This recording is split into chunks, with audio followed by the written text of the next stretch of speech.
What up, cappers, gamblers, punters, hustlers, low baggers? Happy Friday, December 10th to all of you. Thank you for watching Betting with the Bag right here on Pub Sports Radio. Took it right in the heart of the khakis last night in NHL, right in the old short shorts.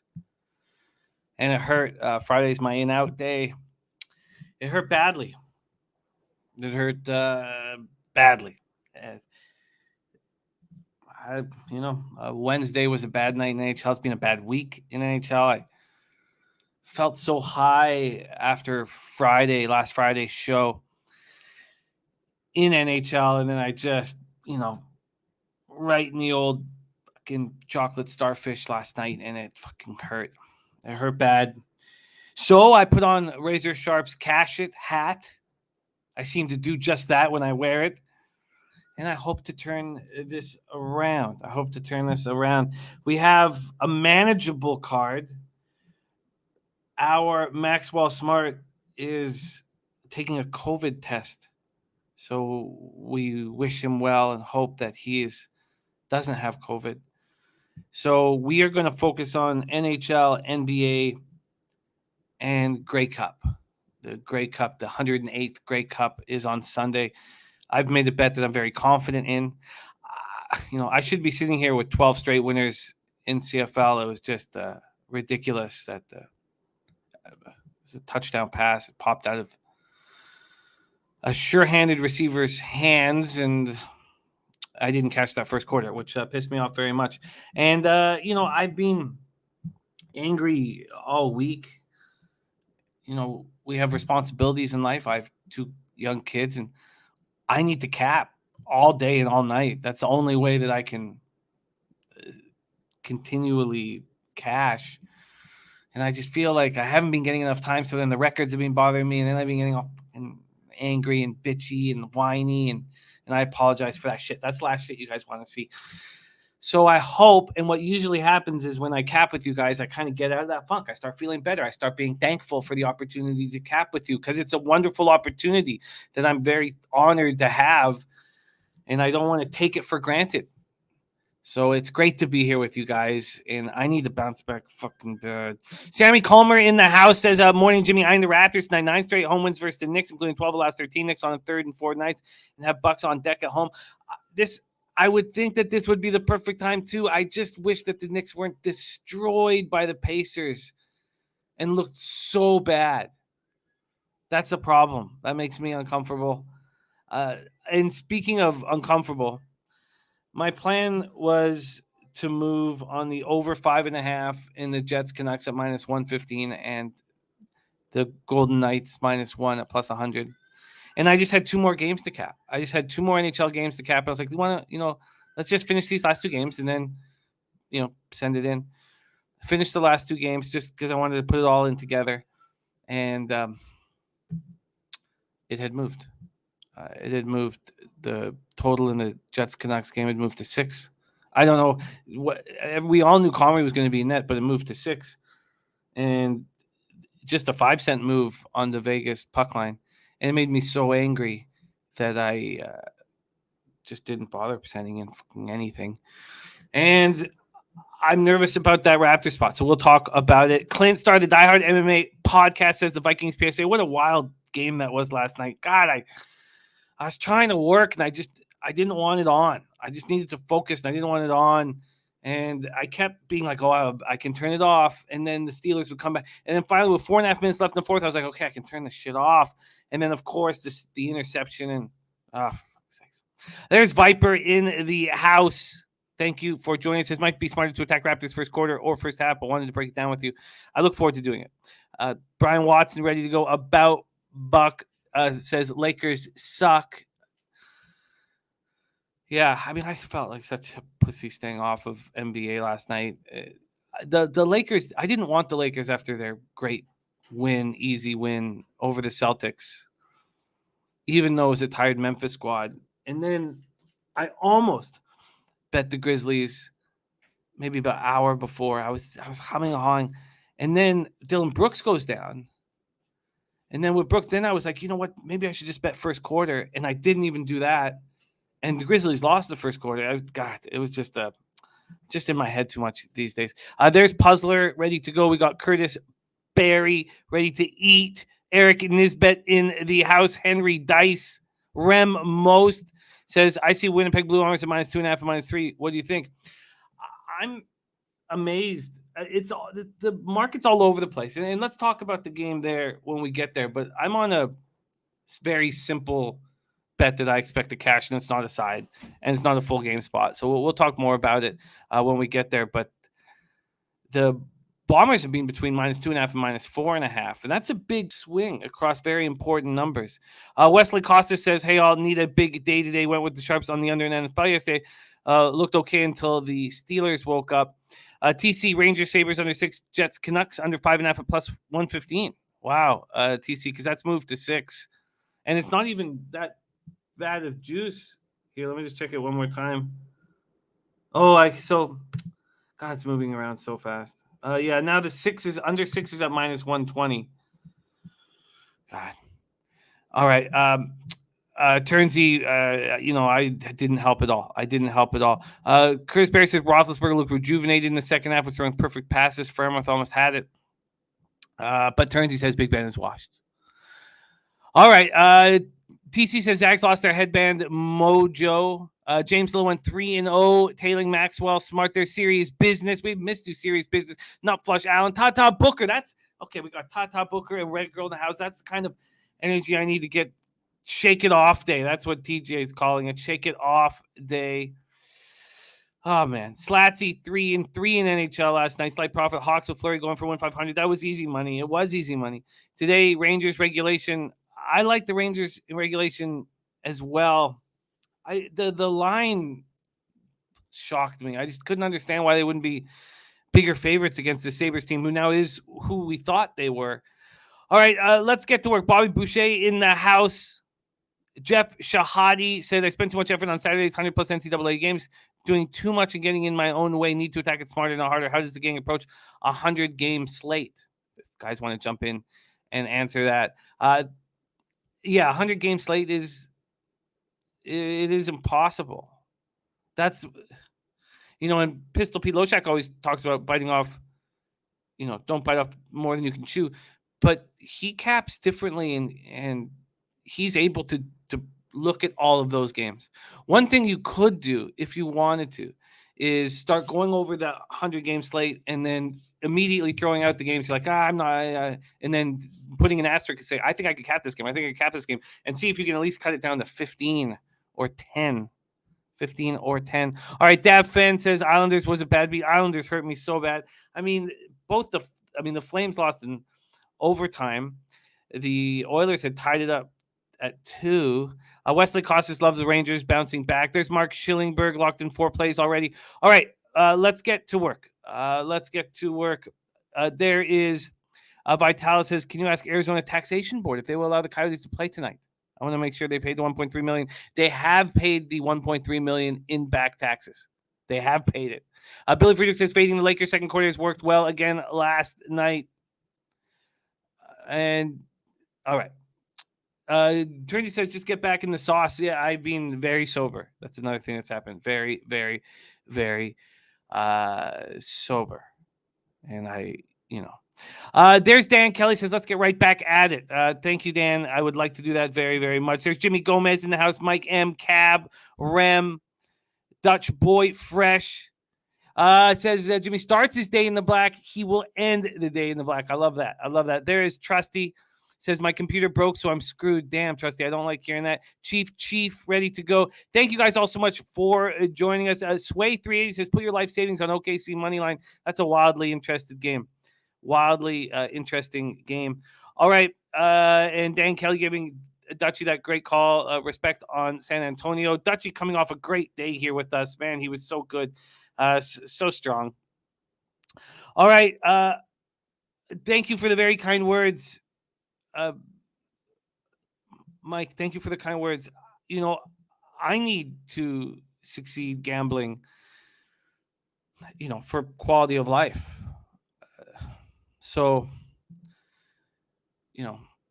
it's not just, look, I know that the show struggles when I'm struggling, and we have bigger numbers when I'm rolling. Like I get that. I know it's important for the show as well. But it's also very important to my life. And having a week like this, I don't think I was overconfident. I don't know what it is. I'm heading off to LA at the end of next week and putting everything together. And I look, I'm not going to sit here and make excuses. I've been bad, and it sucks, and it makes me angry, and it happens. And let's get to work and try and change this shit around. Ulysses Hayes in the house. He's been eating, man. Ulysses Hayes been cashing huge bets. There's Nuke Worker ready to go. And the taint play today is in NJIT. NJIT minus 2.5. And last night, we had Max and Taint on the same spot. That made things very, very easy. That was my only NCAA bet. That was my only basketball bet was Iowa State plus 5.5. I wish the unit size was $1,000. Okay, so we have that here. Let me just pop that in.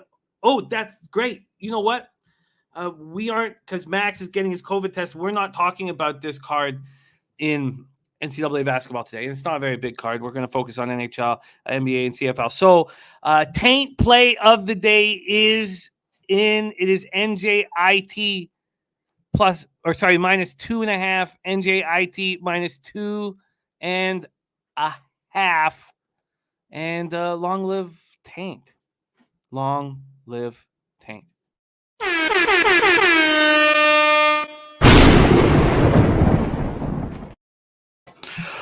All right, let's get to work.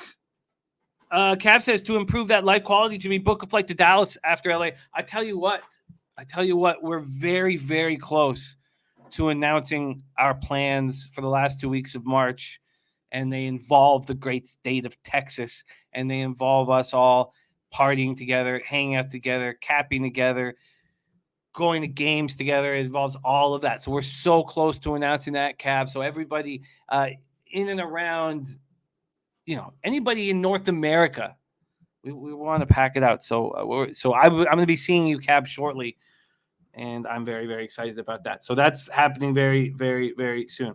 Okay, Ray Charles says that's the life of a gambler. There'll always be bad days. Absolutely, there will be. And Not Flush On says, Caden said you better have your hockey PS4 game tuned in and your ping pong paddle ready. Look, my ping pong paddle is always ready. So, Caden's going to be in for a rude awakening in ping pong, on the ping pong table. But my hockey skills have been lacking over the last 10 years. So I'll have to it's going to take me a little while to warm up. I might have to come over a few times to get rolling there. Guillermo says he's in. Yeah, man, it's going to be incredible. It's going to be very, very fun. So we have a huge, and it's not just in Texas. It's not just in San Antonio. We take the party on the second weekend to Louisiana. So, yeah, we're looking forward to talk all about that. All right, let's get to work right now. Deacon says $5 that Jimmy shows up in the U.S. and never returns to Parkdale. If I had my way, obviously I would be in Parkdale, But a lot has changed in my life in the 5 years that you guys have rolled with me. And now family is the most important thing in my life. And it's changed my direction. And it's kept me off the sauce as much. And so, yeah, look, I'm 42, man. So, but I will be in San Antonio for 2 weeks, or I will be down there partying with the Pop Sports Radio for 2 weeks. So I can give you guys 2 weeks, and then hopefully we move to Vegas soon. Paco Healy says move to Vegas. Look, COVID, the $1,500 insurance for the family is something that we're talking about and trying to figure out. That hits you right in the old wallet. But let's move forward here. I'm starting to feel better. I don't know if it's just me thinking about hanging out with you guys in March, but I'm starting to feel a little better. I can even feel a smile coming close to my face. All right, let's get to work. We get to NHL right now, and goddamn, yesterday was horrifying. Fire up my record if you can there, Jose. 0-5 minus 5.15. I wish you would have sent me your record. Did I not send everything in? Jesus, really? No, you did not. It's okay. That's the first day I've not sent in all the records. They were done bright and early. And I don't do the records at night because you can make mistakes at night. And I only do the records in the morning. My fault. TJ says, why would you pay $1,500 for insurance? For my family's health insurance. I found for the four of us, the cheapest I can get right now is $1,500 for health insurance, TJ. So that's JJB says, Jimmy, it would be cool to have someone that caps MMA to come in on Fridays before the big UFC title cards. I would like that as well. That's something that we would like to have here. Yeah, TJ, $1,500 for health insurance is what is the lowest that I could find for my family. So it's four of us or whatever. Okay, so I am. I guess Jose thought I was so angry that I wouldn't send in my records, but that's not the case. I'm went 0-5, down 5.15 units, so I'm now 76-83, 47.8%. I'm down 1.54 units, ROI minus 0.97%. My average line is plus 108. Leafs minus 1 was bad. When Dennis Garcia was so confident, all he said was, I forget what he said. It was like it was lightning win. But whatever. You can tell when Dennis Garcia is extremely confident in a situation. So it was lightning win. I will, TJ. I will, absolutely. Because that's being a big barrier at this point. And when he said that, I was like, he just, felt like he had seen the future. And the future was awful. Billy Friedrich said, did Jimmy yell at you, Jose? No, I've not been yelling. Islanders minus 110. It was 3-2 in the third period, and the Islanders teams of old would have taken that right to the fucking bank. Oilers minus 1 at plus 129. The market move, or the way the market was set, should have given me enough pause to possibly stay off of it. I didn't think Stuart Skinner coming in was going to hurt there. And then they tied up at 2 and they lose in the third period. There's Nilo in the house. Great to see you, Nilo, my man. Flames minus 1 at plus 126. I guess fading. Look, I'm not high on these Flames, and I've battled with Dennis Garcia over that all year. But I guess just fading Carolina anywhere is not smart, And these teams who lose key pieces, they can figure out how to get past that after a few games. It looks like Carolina did, and that was probably a mistake. And then the Kraken minus 105. Maybe I should have taken a closer look at what the Penguins did to them. I thought that was just like a blip, on the radar, but maybe they're just not very good. Your max bet is in, Lamont. Where is it? I want to highlight it. I can't. Oh, there it is. Max bet 2-team parlay. You have Milwaukee Bucks minus 9. We need the other side. We need the second part of that, Lamont.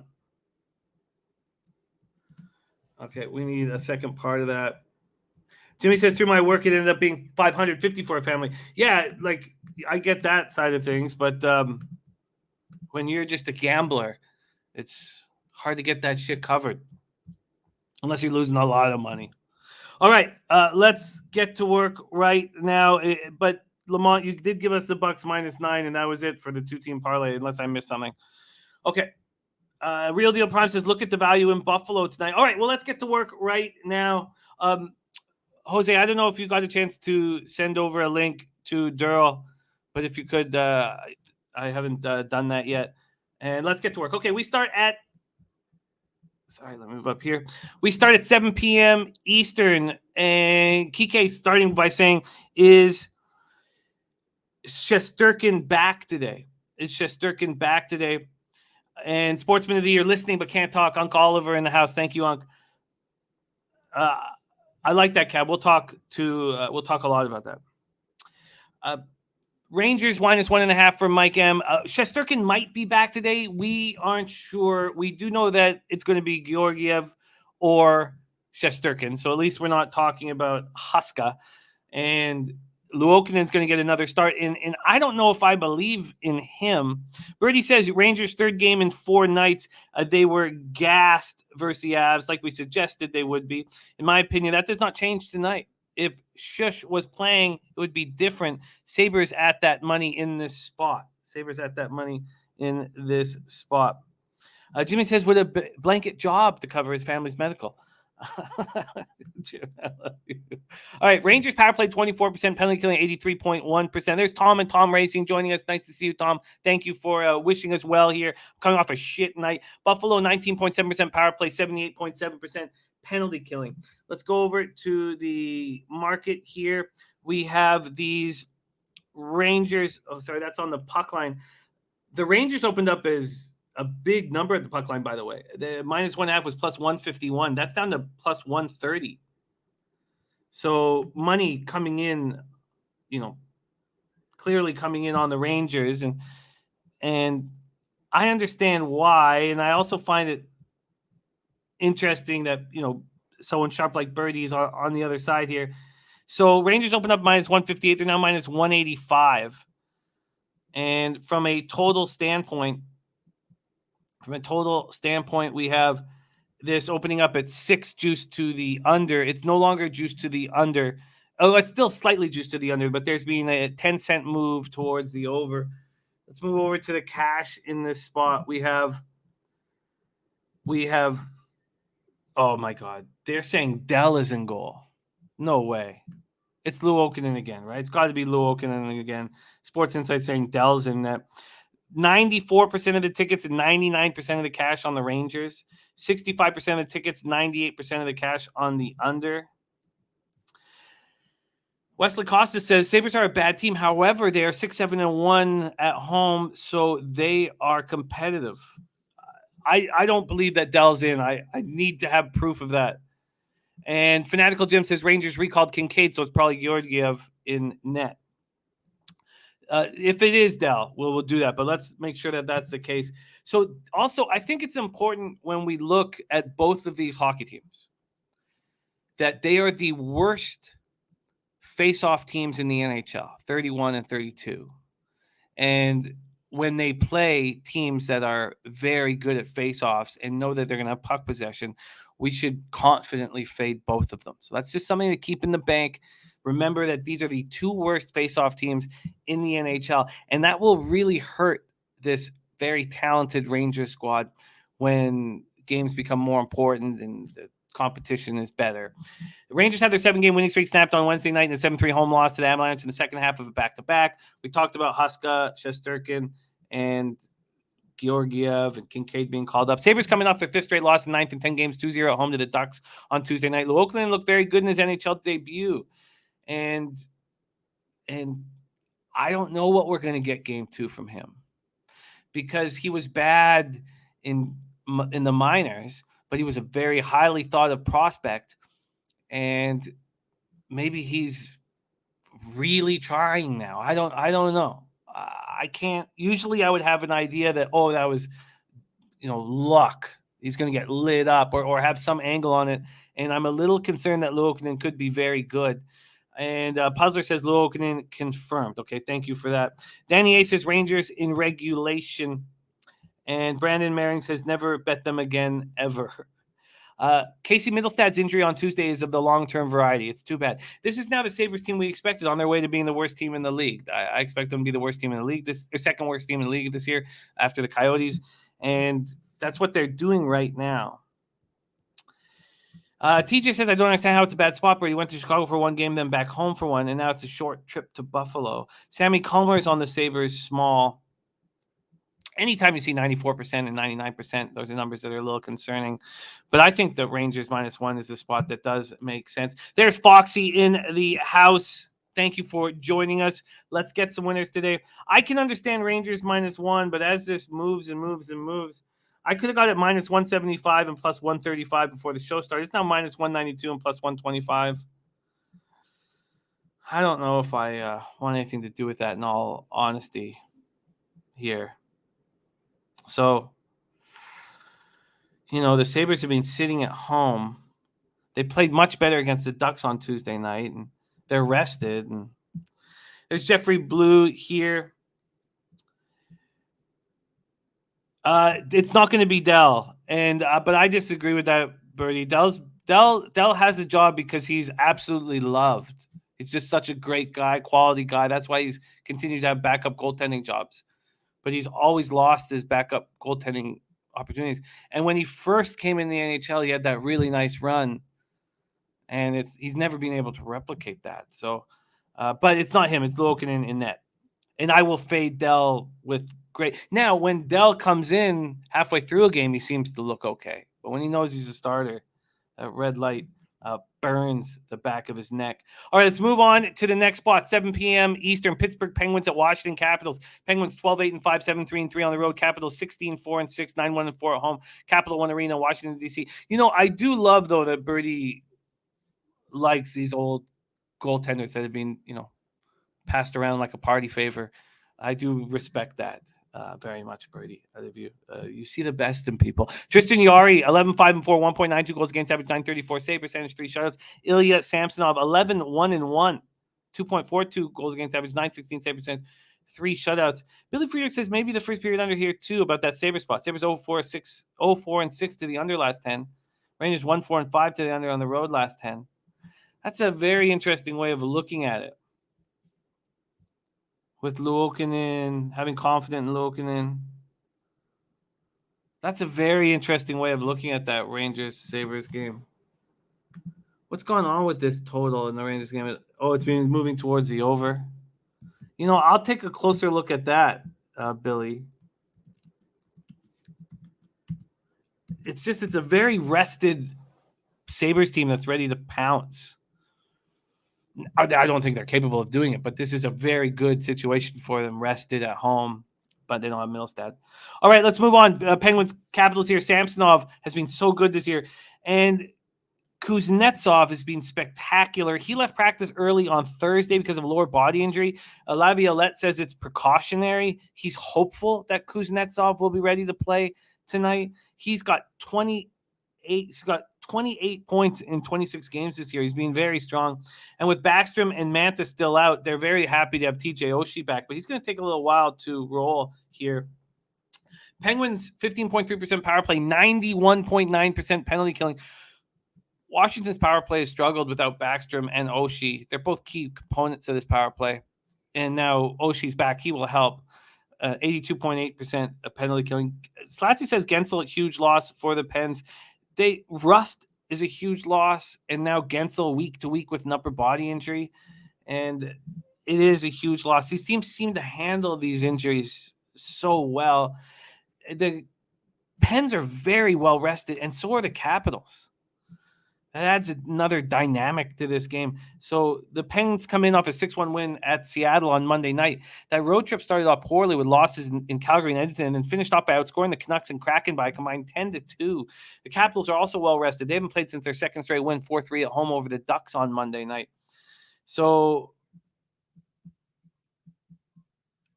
I find this game probably the biggest coin flip that there is out there.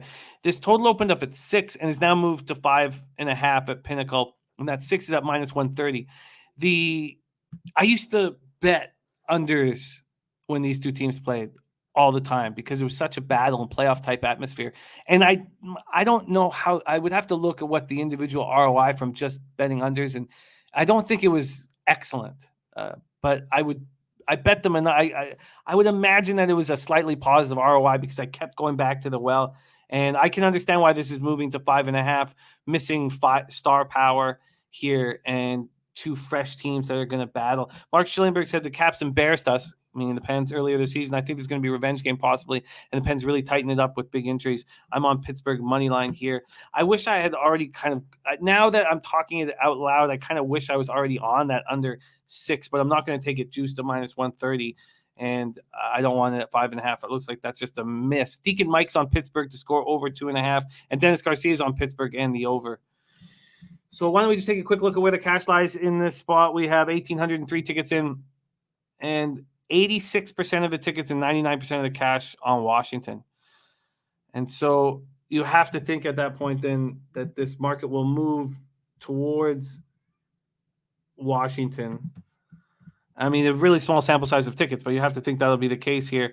And we have that's happening slightly. So Washington opening up at minus 133 now, minus 143. So if you like Pittsburgh in this spot and haven't bet it yet, I think that the best thing to do is to wait. Banana Grapes, thank you for the kind words, my man. Birdie says, if I'm Pittsburgh, I'm calling up the two toughest players I have in the minors and make this game as dirty as possible. I get that. Slatsy said, I'm off, and if it's the biggest coin flip for you, Jimmy, you should pass. Oh, I'm not close to making a move. Although talking it out now, if I had the opportunity to do this earlier or there hadn't been a bigger market move, I do think that this is going to be a very playoff type game. And when that happens and you see a 6 out there, I love to go under it. All right. So let's move on. Wesley Costa said, I thought the Lightning Leafs last night was going to be a battle, so I took the under. It didn't happen. I can't comfortably bet any unders with the Toronto Maple Leafs. And again, I'm used to their totals being up at 6.5 and then getting to bet the unders. Let's move on to the next spot. 7:30 p.m. Eastern. Nashville Predators 14-10-1, 6-5-1 on the road at New Jersey Devils 10-9-5, 7-4-3 at home. We're at Prudential Center in Newark, New Jersey. UC Saros and Mackenzie Blackwood. Now, it might not be UC Saros. He's sick, so he missed the game against the Islanders. It's non-COVID illness, and Connor was the backup for Riddick. So there's a possibility that he will be here. There's Ron Crawford in the house. Ron Crawford. I got caught up with some of the drama that happened early on the show yesterday.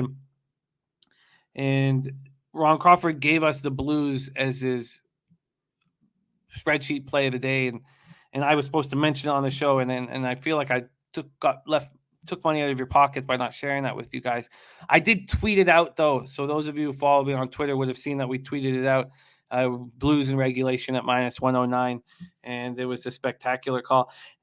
It was a spectacular call, and I had a feeling that Charlie Lindgren was going to play well, and I wish I had have stuck with that. And Slatsy says back-to-back for the Preds. Yes, they're on the second half of back-to-back after their third straight win, 4-3 at the Islanders last night. But, there's no travel, and the spreadsheet play today here is Rangers in regulation. Rangers in regulation. Let's grab this here. Rangers in regulation for the spreadsheet play of the day. Ron Crawford says, no worries. Thank you, Ron. I felt bad, though, because I want everybody. This show is, transformed. It's not just a show like where I just come in and just do the thing and leave. I want us to succeed so badly. And when you give us a winner, Ron, I want it to be well known to my friends here that are supporting us. So Brady says, I've been warning people when Leafs start giving up 4 goals a game, which they have last 3, they're about to go on a bad run. Money to be made fading Leafs and overs until they snap out of it. Yeah, and they're dealing with injuries too. And I took the season point total under for the Leafs at the beginning of the year. So I was all against them, and they looked bad off the start. And I was like, this is the time to bet them. We're going to get value on them. And then I think you're right, Bertie. I think you were right. All right, let's move on here with Blackwood Saros. I'd love to hear if Saros is the starting goaltender, if that's being confirmed yet. Devils power play 14.1%, penalty kill at 81%. They snapped their 4-game losing streak with a 3-0 win at home versus the Flyers on Wednesday night. They're getting healthier. They're now just missing Thompson and Miles Wood from their lineup. Let's see what the market is here. You have New Jersey opening up at minus 101. They're now at minus 110. I would like to fade Nashville, but I'm hesitant to do that. I would like to fade Nashville. They've been burning me when I've been doing that. North Ender says Leafs defense getting exposed now. Yes. And now with Sandin out, even more so. This might be the spot where I can do it. Wesley Costa seeing Riddick in that. Billy Friedrich likes the Preds first period. Devils have been bad early. Last 10, Devils are 1-6-3-0-3 and 2 last 5. Preds first period are 6-4 last 10, 4-1 last 5. Mike M says New Jersey 2-4 last 6 at home. One of those was the Flyers. Nashville, a discount here. I tend to think that it's the opposite. I tend to think that this Devils team is better than their record indicates. 10-9-5. So they've won 10 of their 24 games. I tend to think that they're better, but I agree with Brady. He says, how can we fade the Preds? I hate this game. I have to bet the Preds because New Jersey's not showing any sort of life, but that's coming to an end and will most likely be tonight because I have to bet the Preds. And Eric Nisbet says, grab the Nets and the candy. Billy Friedrich leaning to the 6, and Sammy Calmer saying backwood. I lean towards the Devils here. I think that they're going to start playing better. And it's easy to say that Hughes has now looked bad for a little while with the contract and the injury hanging over him. Do we need to wait till Hughes wakes up here? I like them with back-to-back home games, but it's hard to fade. It's hard to fade the Predators here. They're just playing good hockey, and it looks like they'll have Saros back. I guess I'm going to have to stay away at this point. All right, let's move on to Detroit Red Wings at Colorado Avalanche, 9 p.m. Eastern. Red Wings 13-10-3, 4-7-1 on the road. Avalanche 14-7-2, 7-2-1 at home. Ball Arena in Denver, Colorado. Greiss versus Kemper. Not sure if that will change. Greiss 5-6-0, 3.44 goals against average, 895 save percentage. He did relieve Nedeljkovic in the game last night where they lost 6-2 at the Blues. Kemper is back. That's going to help this Avalanche team. Detroit power play at 15.7%, penalty killing at 75.6%, while Colorado's power play at 23.9%. Their penalty killing at 76.1%. Robert Cherry says, Pamper Pop parlay of the day, Rangers money line, Nashville money line, Colorado -1.5, Florida -1.5, Vancouver under 6, Vegas money line, and Washington money line. And TJ says, when Brady bets on the Preds, he's 5-1 plus 5.4 units. So I would take that to the bank. And, it also helped that I did not believe in this Preds team at all in the offseason. And Birdie right away was like, this team is going to be better than you expect them to be. And so he beat the market as well in that spot. Banana Grapes is betting his goldfish that the Predators beat the Devils. So Predators, Devils here is a stay off. Red Wings Avalanche is a tricky spot because Red Wings are so beat up and they have COVID issues. And so Mark Stahl and Tyler Bertuzzi out with COVID issues. You have a lower body injury to Gustav Lindstrom. The Avs coming off their second straight win, 7-3 at the Rangers on Wednesday night. They're scoring 4.26 goals per game. How good is this team going to be if they get healthy? And then the question then you have to ask, will they ever get healthy? Still dealing with injuries, Nazem Kadri and JT Compher. They're doing this with both of those centers in. And then Bowen Byram and Ryan Murray are all out of the lineup. The Avalanche are huge favorites. They opened up -308. They're now -348. I looked at them at the puck line. It was -145. Do I want to take them on a -2 with these injuries? And the answer is no. I don't. Billy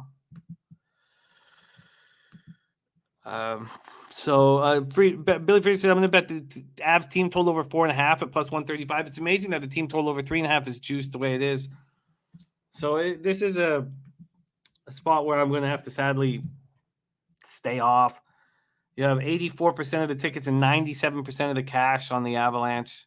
They're just too big of a favorite, and I'm not interested in supporting them here. Let's move on to 9 p.m. Eastern. Florida Panthers at Arizona Coyotes. This is look. You guys know that I want to fade the Panthers on the road, and Barkov, who left that Blues game with an injury, and I thought, oh no, could it be that knee? Andrew Burnett says it's not the knee. He was back on ice Thursday for practice, and it was a tweak unrelated to the knee injury, says Brunette. And he was back on the line with Verhaeghe and Duclair. And Duclair's been out. So it looks like Duclair and Barkov will be back in the lineup. So, and Dennis Rusty says the only way this goes over is if Colorado scores 5 at least. And Mark Schillingberg saying Duclair back tonight. Remo saying Bobrovsky and Wedgwood confirmed.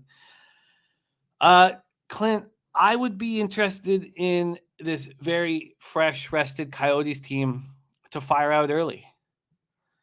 I have interest in that, but you need to be rewarded for that. And at this point, the +190 isn't quite enough. That first period plus a half is at -125. It keeps going down. So at this point, is it possible that the Panthers are just going to take more and more and more money? And I think it very well is. They opened up at -263 at Pinnacle. They're now -310. Will they get to -340? I think they will. And then will that make that first period possible? Deacon Mike says Florida's offense is relentless, averaging over 40 shots on goal. The Coyotes look pretty good in their third straight loss, 4-1 at Dallas on Monday. They fell apart late. And for a huge score, I do have interest in the Coyotes' first period, but I'm not going to move on it now. This would be something that I would move on, an hour or 30 minutes before the game. We have 73% of the money line tickets on Florida. And for these huge favorites, that's a much smaller amount than what I was expecting. So I am interested in the Coyotes first period. Then we have Jets Canucks. So it depends what you want to focus on when you're capping a game. Because these are the two worst penalty killing units in the league. The two worst penalty killing units we've seen in a long time. Winnipeg at 68.4%, Vancouver at 65.9%. You have Eric Comrie, who has been pretty good as a backup goalie, and it was not an easy job to win the backup goalie in Winnipeg. You have the Jets on the second half of a back-to-back, and this over 5.5 was at minus 115, and it was screaming at me. Clint says maybe over. Can't trust the Coyotes to shut the Panthers down, but I expect they will put a few goals in. Yeah, it's the way I see it is the Coyotes can only play one way, and that's very cautious against the Panthers. So I'm not interested in that. Alexander Sosa says the Jets here. Do you trust what we've seen from the Gabby Boudreau-led Canucks and that Thatcher Demko is going to be back to what we expected him to do? He's allowed one goal in the two starts that Gabby's coached. Do you expect that? Or do you – and look, Pedersen and Quinn Hughes went to Gabby and were like, look, we want to be on the penalty killing unit. Obviously, those aren't guys that you want on the penalty killing unit, but how can you say no to them? They're two of your best players. Your penalty killing unit's the worst that the NHL has seen at this point in the year ever. So you let them come out, and they're putting out max effort now because they're getting this opportunity, and they're more caught into the game. Remo says I lean under 6 for Vancouver, Winnipeg. So it says these teams don't light it up against each other. Do you believe in the recency of how the Canucks are playing, or do you believe that there will be 3 power play goals in this game? Because if there's 3 power play goals in this game between these two teams, then you're going to get over. So I wanted the over 5.5. It was at minus 115. I was just finishing my capping like a fucking schmuck, and it moved to 6. So let's see what's going on in the market in this spot here. Vancouver opening up at minus 117. They're now minus 137. That's a 20-cent move at Pinnacles, minus 140 at Bet365. And then from a total standpoint here, we have that opening up at 5.5, and now it's 6. Thank you, Daily Dose of Kale. Shout out to Razor Sharp Picks. It was a gift from him. Real Deal Prime says new GM for Vancouver averages 1 trade per month. Expect changes quickly. I don't know, Real Deal Prime. This is his last kick at the can as a general manager, and this is a hotbed market. I think he's got to take his time a little bit here. We want to restart. So I don't know. Deacon says Vancouver ranked 26th in goals scored, that they suck. Puzzler says, I do like Vancouver's new attitude. And I love Rutherford Silvar. I love it. I'm so happy it's Rutherford. I'm so happy that it's a guy who Aquilini can't have as a puppet. So Aquilini realizes it's his fault, I think, by signing Rutherford. Or he would have just have another puppet in there. And Paco says you can find the hat on the Pub Sports website merch. So I missed out on that over 5.5. I don't even like their young core that much, in all honesty. Okay, I mean, Besser I could deal with, but when Besser's been a different player since the back injury, 4 years ago. All right, Philadelphia Flyers 8-12-4, 4-6-2 on the road. Vegas Golden Knights 15-10-0, 9-5-0 at home. T-Mobile Arena, Las Vegas, Nevada. So the Todd Yeo era in Philadelphia is not being good compared to the Gabby Boudreau era, and they are got to be an extremely angry group. And this Golden Knight squad is just not that good this year. I don't know if it's Leonard and not having Marc-Andre Fleury back there. But this is such an angry group that do I really want to take? I tell you what, they didn't go out and I shouldn't say they didn't. I don't know. But I certainly didn't. There's razor sharp picks in the house. See, you speak of him, you wear the hat, and he joins, man. So I guess I was going to Wesley is fired Gritty. Oh man, that's my buddy who plays Gritty on Conan's show. That's a Canadian comedian that lives down in LA who plays Gritty. It's so funny, Wesley. They're getting healthier, this Vegas squad. Mike M says this could be a sneaky flyer spot. I still was going to bet Vegas at plus 100 and it moved 5 cents. And I don't know why I was like a little hesitant just because I was angry about missing the Winnipeg spot. And maybe I just need to wipe the slate clean after what happened to me last night in NHL and not force anything and not push anything. And we have Darryl joining us now for NBA. So Birdie says we should have seen a better effort the other day from the Flyers there. Not scoring at all. I like the under here, and I believe it is the best look. That's from Birdie. The under here opened at 5.5 and has moved to 6. And not only did it move to 6, but it's heavily juiced at 6. If you like the under here, let's just make sure the cash is all over the over because you can wait. You can wait. And 88% of tickets are on the over. So you can wait. That's a really interesting look.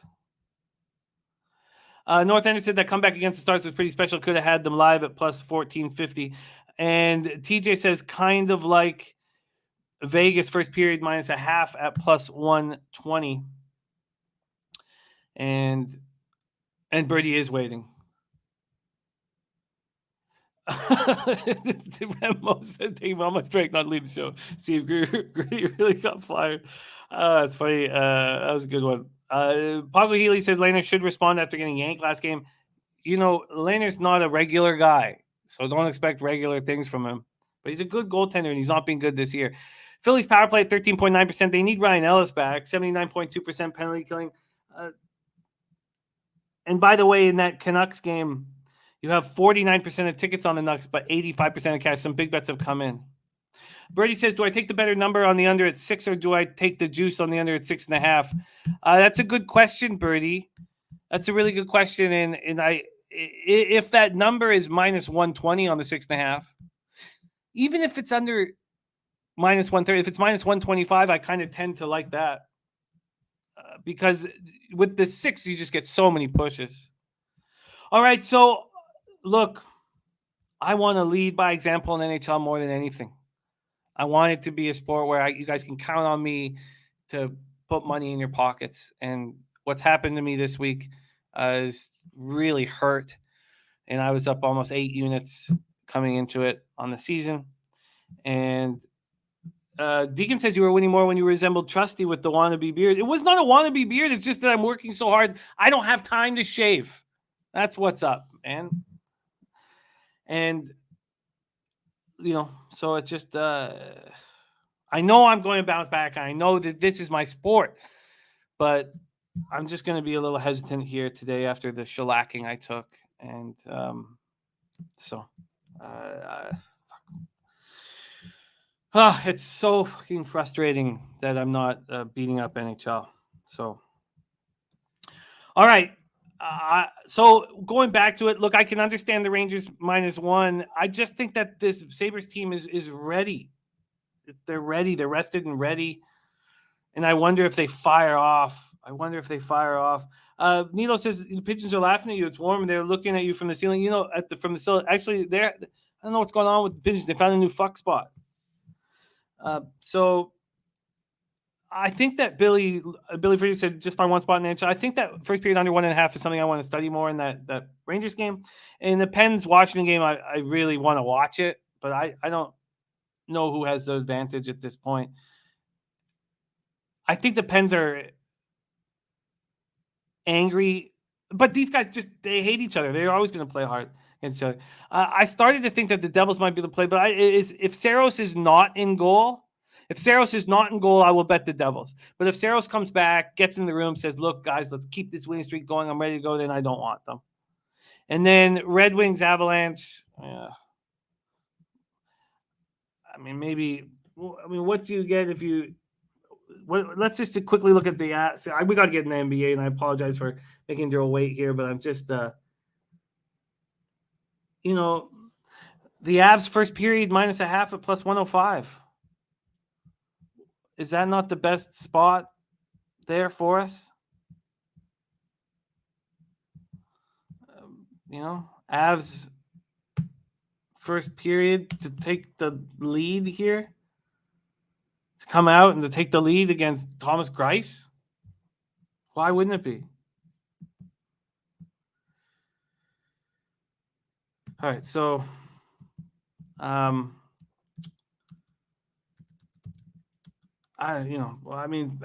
minus a half just to take the lead at plus 105. That seems to make a lot of sense here.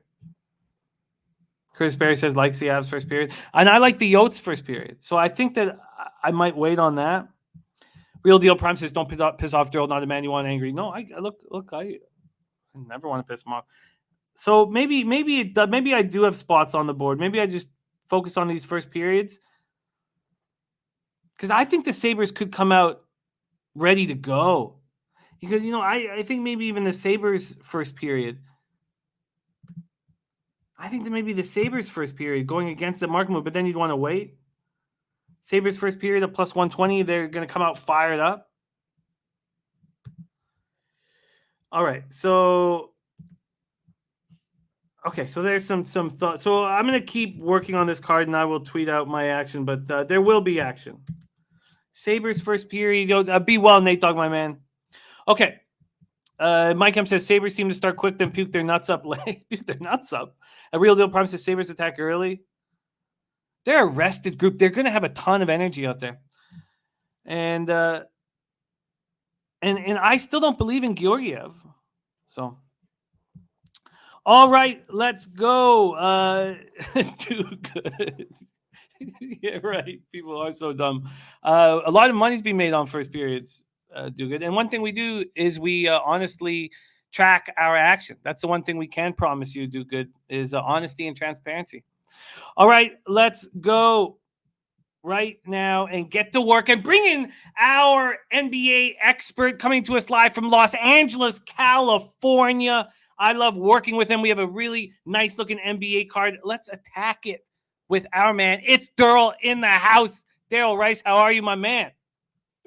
What is good, Jimmy? What is good, brother? It is Friday, man, and I am happy to be back in this mother effer. Let's get to work, man. I don't got a long monologue or anything like that right now. Let's just get this damn card started, brother. The show must go on, so let's do it. The show must go on. Let's do it. Thank you for joining us. It is great to see you. Just being around your energy for a few seconds lifts my spirits. So let's get right to work. We are starting here at 7 p.m. Eastern. Sacramento Kings 11-14, 6-6 on the road at Charlotte Hornets 14-13, 7-4 at home. We're at the Spectrum Center in Charlotte, North Carolina. Sacramento's pace over the last 5 games, first in the NBA at 101.60 possessions game, while Charlotte is 12th in pace at 98.84. Hold on, Jimmy. Yeah. I did forget something. Sure. So I can read the comments now. Oh, nice. Right? Like, so for the past 7 weeks or so, man, I just hadn't, but I found out you could just press the side fucking button here and you could just see the comments. So I know I cut you off and everything, but someone saying that I'm broadcasting from the Pier 1 showroom is so damn funny, man. It's Deacon. Bro, I don't know where these guys get these fucking jokes, bro, but I'm telling you, man, these cats are sharp and they're funny as hell. But carry on. Let's go, man. No, it's Deacon. These guys, they help us. They inspire us, and they give us levity, and they do there's all these different things that they provide for us, and that's one thing that we've known since I started the show with Pete, and Pete had been doing the show for a long time, but since I started with him, I was like, the chat is magic. Yeah, the chat is what makes. Yeah, I haven't read any. I just haven't at all. Man, I'm fucking old. So come on. Most in shock. He's like, we've been talking to you for 7 weeks and you haven't read anything. This is brutal. Happy. He's not Okay. happy. Hey, Brent Most doesn't usually use capital. He is yelling. That is him yelling. Yeah, that's all caps, bro. Okay. That is him Okay. yelling. Sorry, brother. I got you. Hey, we here now. All right, let's get to work. Sacramento, Charlotte. Let's start with the market. Let's move over to the cash and then just set a slight table and then let's watch Derl work. This total opened up at 231. It's now at Pinnacle. Of course, I'm giving the opening lines from Pinnacle as I always do. And now it's at 231.5. Sacramento opened up as a 1-point favorite. That's turned into a pick'em, and some books like Bet365 have moved the Hornets over to -1. Yeah. And cash-wise here, we have, let me move over to NBA. Cash-wise, we have 3,972 tickets in. 57% of the tickets, 56% of the cash on the Sacramento Kings. Right. 60% of the tickets and 35% of the cash on the over. So bigger bets are coming in on the under. Knicks come in off their third straight, Kings come in off their third straight win, 142-130 at home versus Magic on Wednesday night. I was on Magic first quarter. Yeah. And they were up 34-30 with a minute and 20 seconds left. With under a minute left. With about 48 seconds left, Bagley hit a 3 to make it 134 or make it one. Oh, actually, no, sorry. It was 132, whatever. They were up by 4. Bagley hit a 3. And then it ended up being a 2-point game with the Magic up. What was it? The Magic were up 1. And I had Magic +2, and then Bagley hit another 3 with 2.9 seconds left, so I got the push, and it made me just want to lose my shit. So now the Kings are 5-3 with Gentry taking over from Luke Walton, and we know that this visit is very special for Gentry as he's from Shelby, so he gets to go home. Hornets come in off their second straight close home loss to the Sixers, 110-106 on Wednesday night. They've been without LaMelo, Scary Terry, Mason Plumlee because of COVID-19 protocols. Then Jalen McDaniels and Ish Smith out over the last 2 games. And I think this might help them in the long run because Gordon Hayward is said, look, I can be an alpha. And we've never seen him do that, really. We've always seen him just kind of, score when he has the opportunity, but he's stepping up in a big way here. Let's take it away here, Darryl. Kings, Hornets. Yeah, so we know for sure one thing that isn't going to be played is defense, right? There's probably not going to be any defense played here. That's not what Gentry gets down with. So I'm not really afraid of this number. Honestly, I'm not afraid. And it actually did get steamed up. So we've probably lost the value. I was looking at it last night, and I believe it was at 228. So to go up 3 points says a lot. The last time these cats played, man, it was like, 140 to 110? So this is a revenge game on Charlotte's end, but you just don't have the set pieces here at all. You don't have them. They're out. All your main guys who you could and would use for all your scoring output are pretty much out for the exception of Gordon Hayward.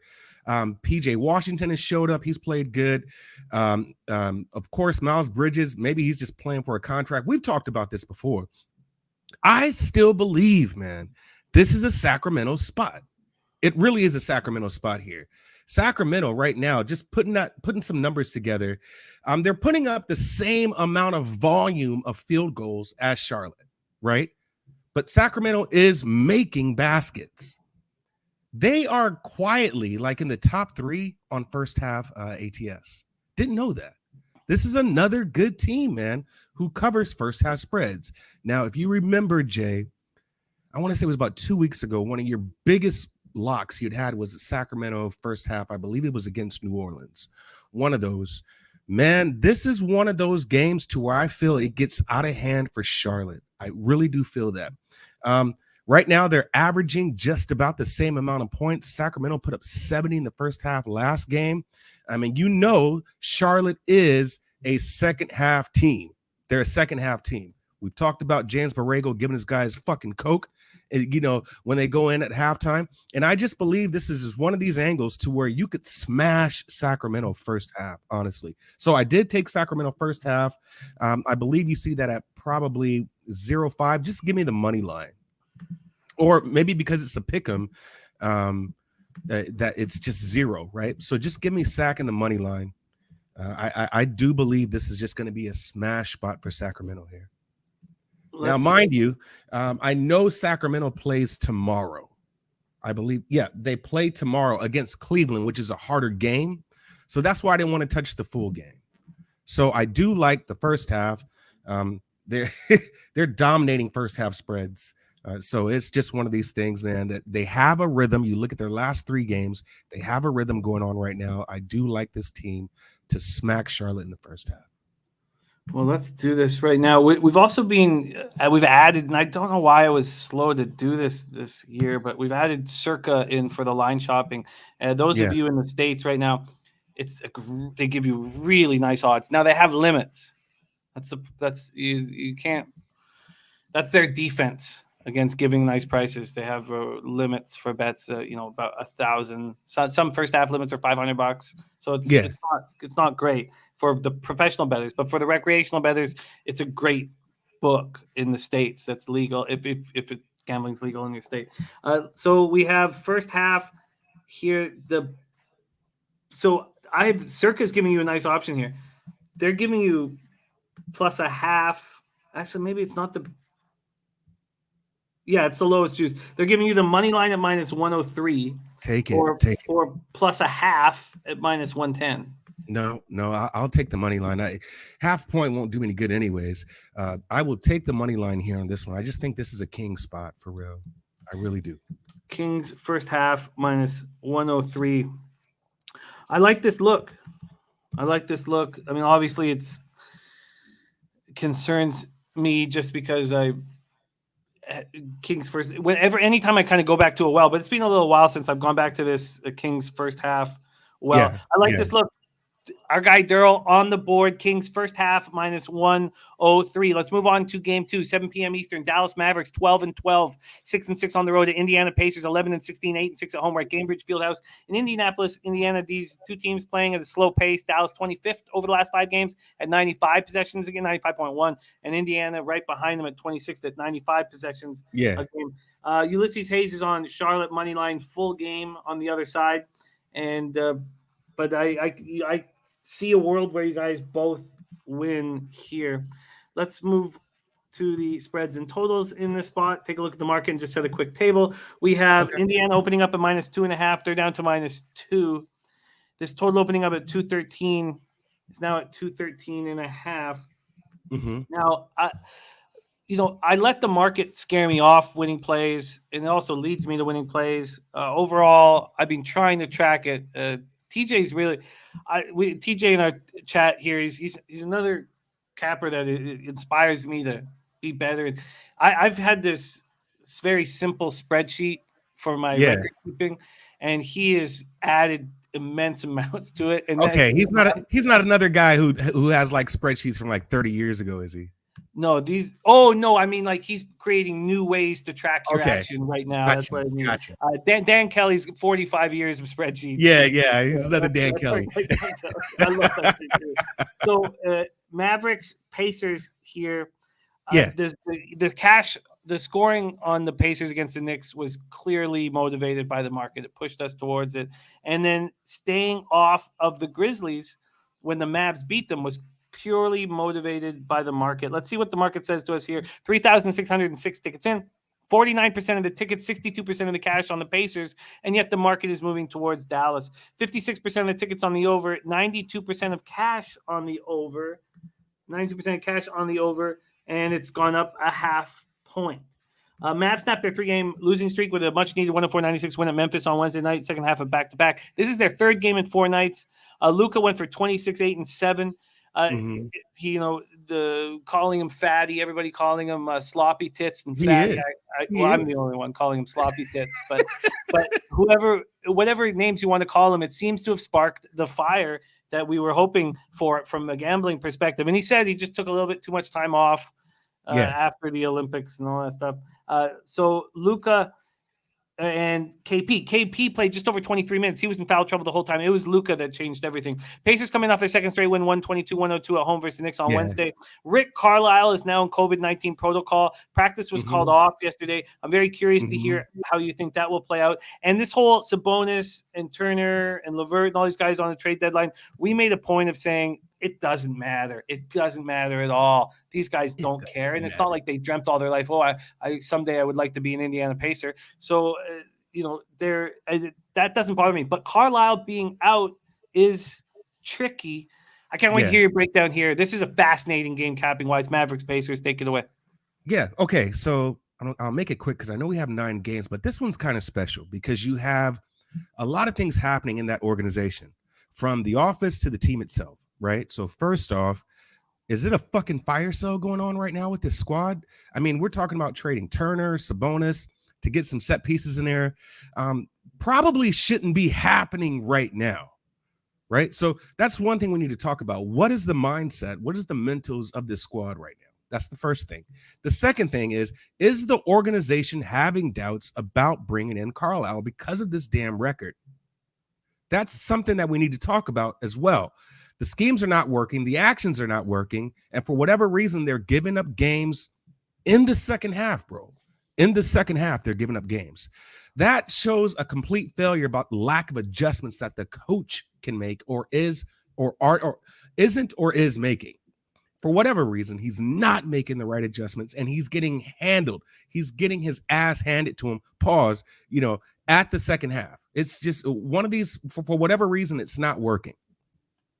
Let's go on just from a broader perspective. You bring in Lloyd Pierce, right? Lloyd Pierce got fired from his job. It was a bad kind of breakup that nobody really talked about. He took a leave of absence because his wife was pregnant. And then McMillan comes in and then brings that team, totally turns the team around, which he deserved. He deserved to get the head coaching job. So now you got Lloyd Pierce right now under the microscope, possibly able to make a name for himself again because he does want to be a head coach, not an assistant coach. So what do you play? What do you play here if you're Lloyd Pierce? Well, what you're going to do is continue to pound out your bigs, and you're going to speed up the pace of the game. You're going to speed up the pace of the game. You have to play fast against a team who's going to try to slow it down and play slow. So this is what we've got here. Indy, 15-7 as of December 7th, first half ATS. We've always gone to the well a lot with them, right? I kind of think you're going to see something different because Dallas has been on their own little run here. Look at the scores here in the first quarter for Dallas. They're pretty low, and they're keeping their opponents to a low score as well, which kind of makes sense. Team score against Dallas, Memphis put up 25 first quarter. Brooklyn put up 21 first quarter. Memphis put up 22 first quarter. New Orleans put up 14 and 23 first quarter. Dallas is averaging 23 points in the first quarter, while Indy in the last 3 is averaging 29 points in the first quarter. The opponent's first quarter points are Dallas allowing 22. Now, I know that's like a lot of gibberish there, but I say that to say this, man. Dallas team total is the look here first quarter, because they're going to play fast and make Dallas play fast. And you have Luka and Porzingis kind of in a rhythm right now. Saw that team total. It was off yesterday as far as the game. I saw the team total at 26.5. I believe Dallas goes over 26.5 points in the first quarter against Indy today, who's going to play fast. That's my look. Dallas team total points over 26.5. If you have a better number or lower number, I'll take it. That's just what I saw at. But I do believe you see a little faster game, even though that's not in Dallas's, DNA, if you want to call it that. But you're going to see a different types of pace of play today. It was a fascinating breakdown. I love it. Let's move over to first quarter team total. Yeah, 26.5 at minus 113. Be curious to see if I can beat that in any of these other books. See if all right, let's move over here. Duel. All right, so let's move over here. Rodney Barton in the house. Great to see you, Rodney. Tell me, didn't just say that. Says way too much uncertainty. Mavs are a mess. Pacers shopping players and coach gone. No thanks. Memphis doing the Southwest still plus money. Could be a look. Or Dallas missed the playoffs. I'm not going to say you're wrong, but I think that it's the message to Luka is being loud and clear, and it's the first time where he's sort of taken this kind of abuse.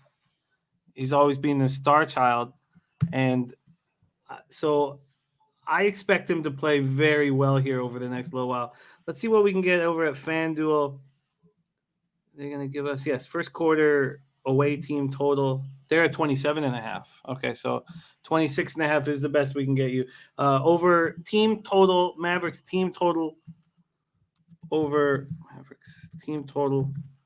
26.5 Yeah. and minus 113. Yeah. What do you think I've about seen- this? Oh, Go take it ahead. away. Well, I was just Go saying, ahead. what do you think about this?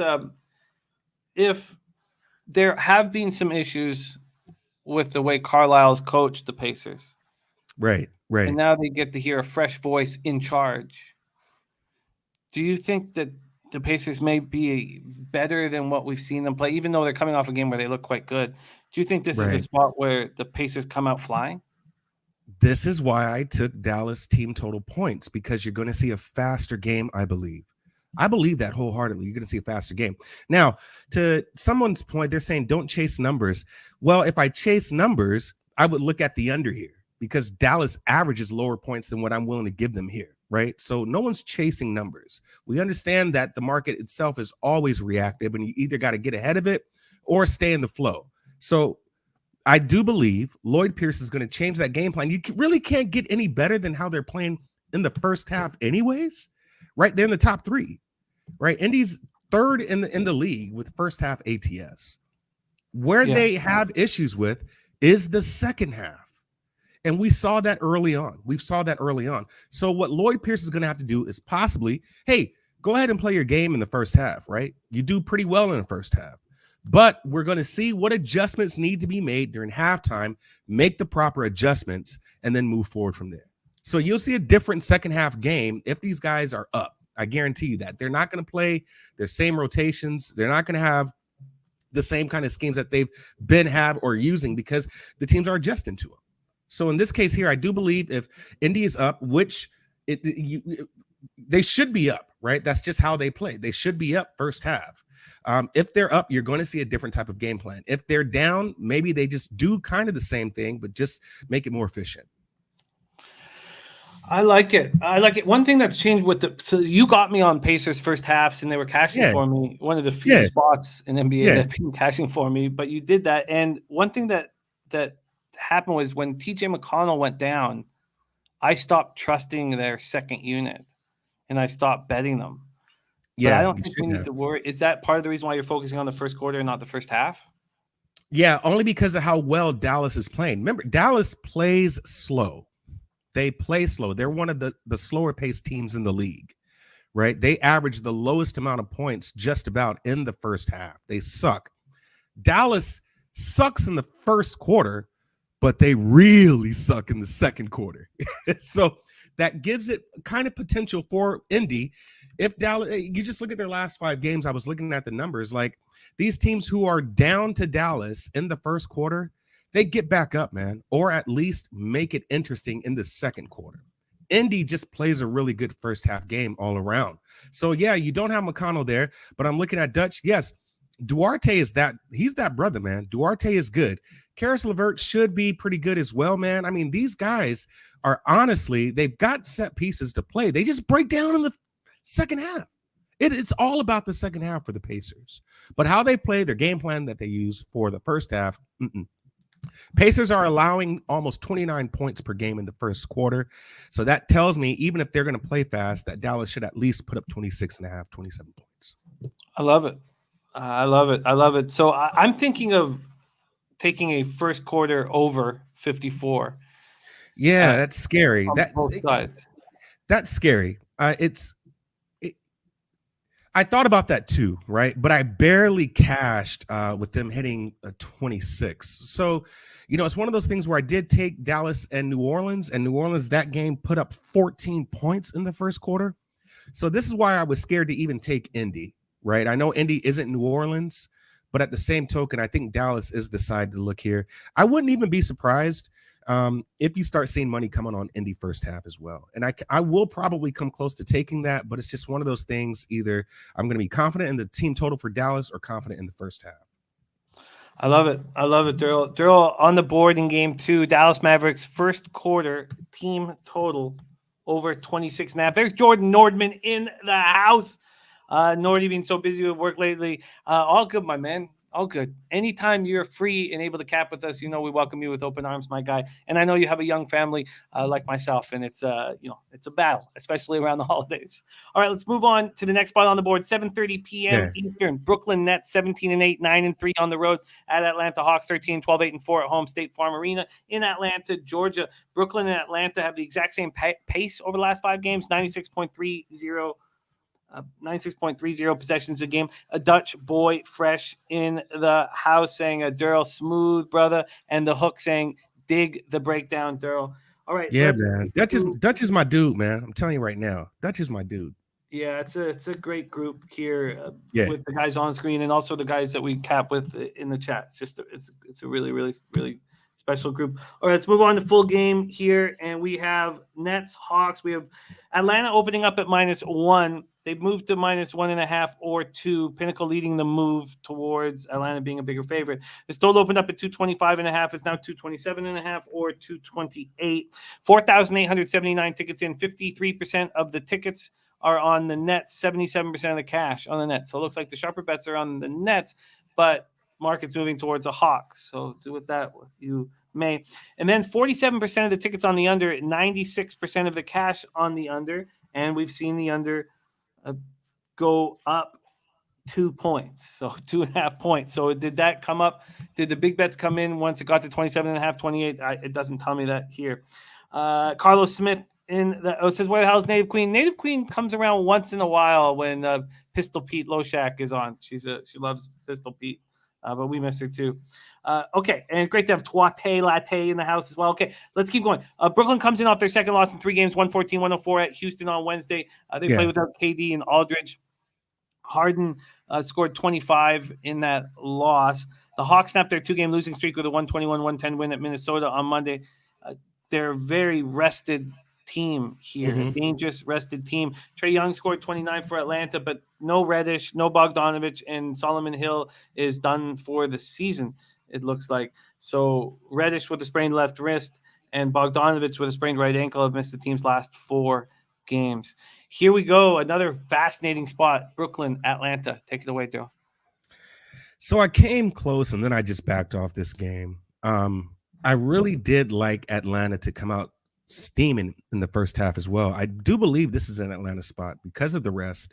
But just looking, I don't see that Brooklyn has lost back-to-back games in their last 10, right? So they lost to Houston, probably shouldn't have lost. They beat Dallas, lost to Chicago, Minnesota they won, New York, Phoenix they lost. Man, this was really hard for me because you have no question that KD is still the best in the league. Maybe Steph right now, but as just far as all-around player, there's no stopping KD. There's really kind of no stopping James Harden as well. Atlanta has a lot of guys out, man. A lot of guys out right now. And so it still seems like an Atlanta spot, right? They are, the favorites, if you will. They don't have the -3, which they'll never have against Brooklyn. But I couldn't come to, where I wanted to go with this. You know me, when I've been on Brooklyn, I've always lost, right? So it seems like an Atlanta spot, but I haven't seen Brooklyn lose back-to-back games in these last 10. So it's just one game I wanted to stay away with.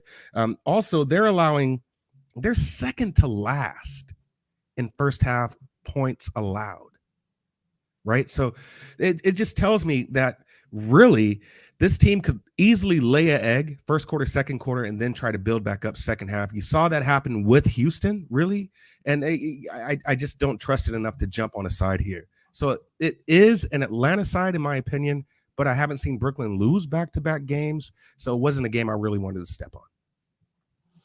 Yeah, there's a lot of moving parts here. Curtis Berry thinking Hawks first quarter. Carlos Luder says smells like an under 228. Sammy Comer did move on the Raptors. I can't wait to discuss that spot. Sammy Comer just can't fade the Nets off that loss. Wesley Costa says Nets 7-0 straight up after the loss. Sweaty Butcher says 5-2 against the spread after a loss this season. Yeah, I saw that when they had won. They were 6-0 at the time. So that's what I'm saying. If we're going to follow the numbers, right, then you would go on the Brooklyn side because after they lose a game, they come out and smack you, right? So, but the books know this. Every number that we're giving, Jimmy, every read that we're giving, right, Of course the books know this. Every fucking book knows that they're 7-0 after a loss, right?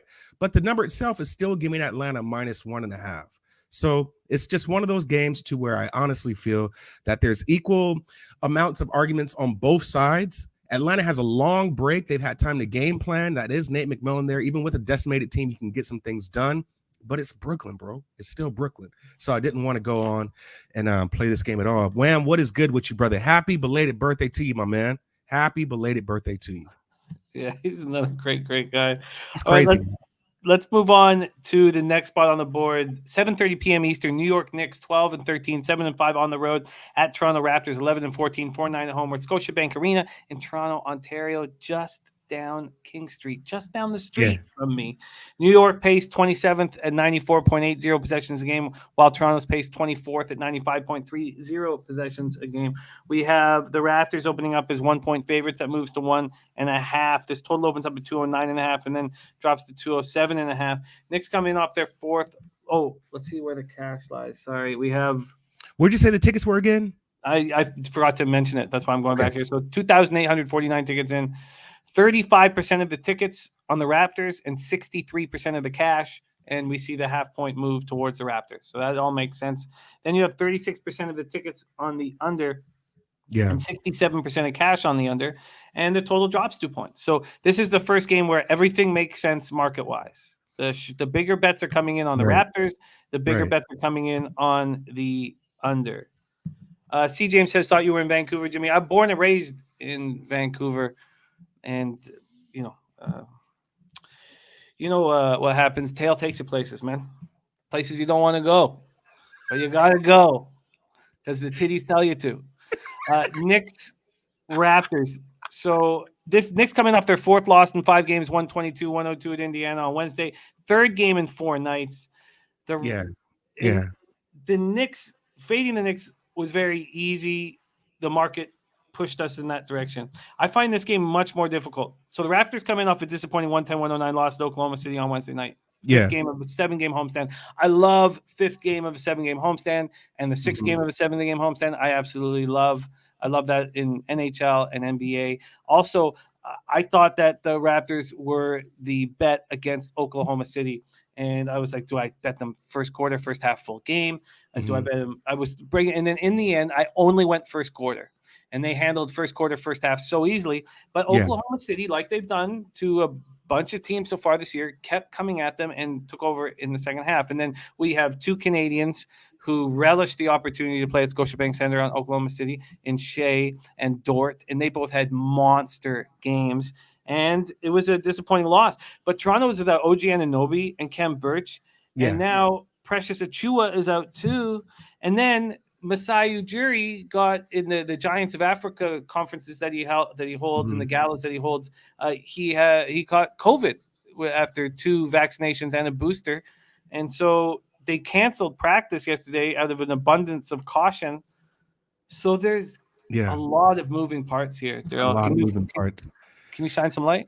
Yeah. So this is definitely a Toronto game. I do believe that. I do believe it's a Toronto game because New York Knicks are broken right now. Something is going on with New York, and I really can't figure it out here. This is a game that I had at -2 with the total being 206. So this is kind of in alignment. Now, when I was looking at this game yesterday, it was off, right? So they're evenly matched. I always look at teams first half, and the reason why I do that is because for the most part, that's when you do all of your executions and your game planning, right? And then when you go into the locker room at halftime, you're pretty much kind of adding some quirks or, making adjustments and things of that nature, or seeing, who you need to play instead of someone else, right? Who's executing better than the other player, or you're going to go with a different scheme or, so I always get the realest team in the first half. These teams are just about evenly matched in the first half, but Toronto, man, is playing some good ball as of late in the first half. They're neck and neck. They're ranked 14th and 15th, or 15th and 16th in first half points. Right now, in the last 3, Toronto's averaging 58.3, while New York is averaging 56. The last one, they put up 64. New York put up 57. in my opinion, New York isn't consistent enough for me to even want to tail them right now, right? You just got to wait till they figure it out. Now, the shoot around in the practice kind of hurts, but at the same token, you're still at home. So I do like the Raptors here. I haven't made it official just yet, but I do like the Raptors to at least make it competitive and be up by the first half easily. So probably by the end of the show, I'll be looking at some numbers and I'll make my decision. But I do like Raptors first half here to be, up by New York by at least 5 points. I get that. And that would be the play if the Knicks weren't just embarrassed. And that's what's throwing me. The biggest loop in this game is that they were just embarrassed. And but Jimmy, does it really matter? I mean, Tibbs sat this whole squad down in the fourth quarter, right? Like, this team has been embarrassing for the past couple of games, right? Kemba's gotten moved out of the rotation. So I just think this team right now, maybe it's just the lack of chemistry. I don't really know, but as far as them losing last game, I don't know, man. I don't think that really matters. They play tomorrow as well, or they play on Sunday, so you'll have a day's rest. They go back home and they'll play Milwaukee, which is a harder game. Yeah, you lose to Indy, but that's Indy. It's not like it's OKC or anything like that. I do believe, man, I honestly believe the Knicks are in trouble. I really do. So it's not a game. You got Toronto at home. Yeah, I liked this Toronto spot a lot better. But they've been embarrassing and embarrassed. How embarrassing does it get when you have to sit your starters the entire fourth quarter? That's embarrassing. Well, we watched Dort and Shea go off. Is RJ Barrett going to do the same back home? So Maple Mamba isn't going to do the same at home. No, he isn't. Not at all. He's too inconsistent. So it's just one of those things to where you do have a lot of people out for the Raptors as well, but it comes down to game planning. You stick with them in the first half. I think that they can get it done. I'm not 100% sure that's why I did not step on it just yet, but Toronto is the better team as of late, right? If you look at their last 3 games, they're the better team as of late. Tell me you didn't just say that, says Pass. Raptors haven't shown they can win these types of games at home. Knicks are all over the place. Don't see how you can love either side. I think you may have put it succinctly and perfectly there. But, that boy Cold says game is a pass. Can't take the Raptors with Van Fleet playing like that. Well, and then, there's going to be points scored, and somebody's going to be winning first quarter, first half, or full game. And so you can pass it if you want to. And like I said, I haven't gotten there, but still, there's got to be some value in every game in some way, shape, or form. And if you can find it, you can find it. If you want to step off of it, I get that too. Yeah, so do I. And Ray Charles may have found that value. He said he's on Barnes 15 plus points and Raptors win at plus 280. All right. No move here. Curtis Berry says Barrett could shoot Knicks out the game. And Trot when I'm loving Maple Mamba as I am. That's anytime you use the word Mamba, you better play well. I know, man. I know. He retired that name though. You remember that? He retired, and everybody was like, when did you become Maple Mamba? He's like, yeah, I won't be using Maple Mamba anymore. Everyone was like, yeah, bro, we didn't even know you were Maple Mamba. So yeah. Oh, that's so funny. Okay, let's move on. 8 p.m. Eastern, Milwaukee Bucks 16-10, 7-6 on the road at Houston Rockets 8-16, 7-5 at home. Toyota Center in Houston, Texas. Milwaukee pace over the last 5, 7th in the NBA, 99.30 possessions game. I think that's the first time I've laughed in like 3 days or 4 days. I even got goosebumps. That's my first laugh in like 4 days. I don't know, maybe 5, maybe 8 days. Actually, was that a cackle? I was laughing at Woodbine in the snowstorm on Sunday, the horse track, huge blizzard, hammering the horses, just so drunk, having the time of my life. And then the laughter stopped, I guess, when I woke up in the morning. It's so nice to have you working with you, Darryl. Okay, thanks, brother. Cap this here. We have Bucks, Rockets, and the hottest team in the NBA, your Houston Rockets. This opened with the Bucks at -8.5. Now we have 9s across the board. Total opened up at 225.5, now 226.5, 227. And we have the cash flow here in this spot. This will be interesting. 4,249 tickets in. 53% of the tickets, 78% of the cash on the Bucks. Markets moved a half point towards them. All makes perfect sense. Then you have 36% of the tickets and 95% of the cash on the under. So a big bet coming in on the under, and yet it's gone up 225.5 to 227. Milwaukee had their 2-game winning streak snapped in an ugly 113-104 loss at the Heat on Wednesday night. And I did take Milwaukee first half team total over 54.5 that lost. But I wanted to do more than that with Milwaukee. And something was just not right. I also wanted to take a Lowry points, rebounds, and assists because he always steps up in those situations. And late in the game, he had 20 points, 12 assists, and 1 rebound. It was an offensive board early. I'm like, thank God. Yeah. I don't know how you guys do the props market. It just drives me mental because I would have been right with Lowry going off, and I would have lost that prop because of 1 rebound. But the Heat beat the Bucks without Butler and Bam and Antetokounmpo. Right, 15 points and 6 boards, and he he goes 4 of 13 from the field.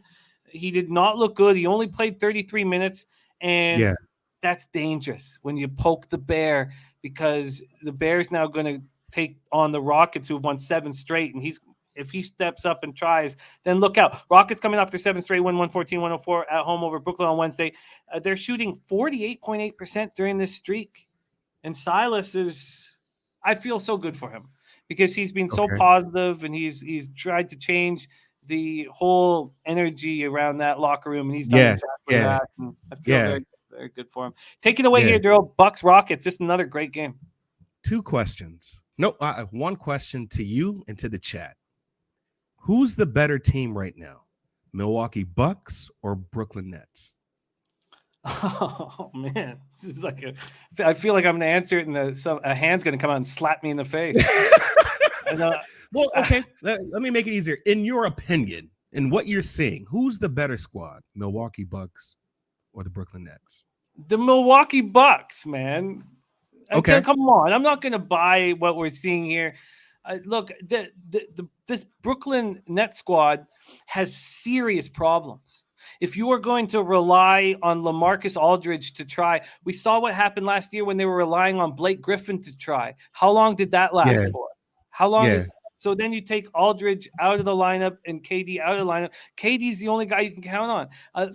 Now, look, when they beat Oklahoma City, I was impressed, but I don't – look, I love that Eric Gordon stuck with the team and cared and played well, and that he's, and I love that Christian Wood isn't trying to – score 25 points. He's battling for rebounds. He's playing. I love what's going on over in Houston. But do you believe it? Are you in? Do you buy in? Man, I'm just asking questions, man. I'm just asking questions. Now, I'm going to tell you this. This is the square play of the day. I am all on Houston here. Now, I'm going to read my notes for this because I actually wrote a bunch of notes for this game. First thing I said was, well, just looking at it, this was the first game where I got the total actually right. Yesterday, this was at 224, and it was my total 224. This was the first game where I was like, yo, there could be some steam here. Here's my notes, verbatim. Houston is on steroids. This line is giving too much respect to a team who is feeling themselves. They are at home and really want to show beating BK was not a fucking fluke. I actually said fucking fluke in my notes. Like, who cusses in their notes, right? Last 3, Houston's averaging 29 points first quarter per game to Milwaukee's 28. Last 5 for Milwaukee and Miami. Look at this. 26-24. They allowed 24 points to Miami. They allowed 24 points to Cleveland. They beat Miami in the first quarter 23-34, who were shorthanded, and 23-26 to Toronto and 25-41 to Charlotte. They are allowing points here, okay? Rockets last 5, 30-23 versus the Nets. They won. 28-26 versus New Orleans. They won. 31-24 to the Magic. They won. 24-26, the only game they lost in their last 5. Houston is shooting. Listen to this. This is crazy. In their last 3, man, almost an average of 50% from the field. So from the court. What they're doing is making their shots. They are making their shots right now. And this is why you have them on a pretty nice run. Now, Houston has been a terrible team regardless, man. So to have them beat Brooklyn, New Orleans, Orlando, okay, that's a shit team, but they can get on fire. And OKC twice, and you know how OKC can come back. There's nothing about this game that tells me Milwaukee can put up 9 against them. Now, even though Milwaukee is a great team, they're probably going to repeat. I like where Houston is in this little stretch right now. So I do believe that Houston could at least cover the 9. I do believe that. So I'm taking Houston plus 9. I'm going to stick with that because they should make up shots. It's a stretch and it could be squared to a lot of people. I'm with it, man. I'm on Houston right now. I'm going to get on this train here. Not saying that they're going to win this game, right? But yeah, I do believe that they can cover the 9. Houston plus 9. Give it to me. You know, that all makes a ton of sense. And Circa giving you a really nice line lacking juice here. Let's see if I can beat that. Let's see what Pinnacle has this at. I'd be curious. Pinnacle's at the same thing. Yeah. They're giving you the plus 9 at minus 103. What's the first quarter spread here?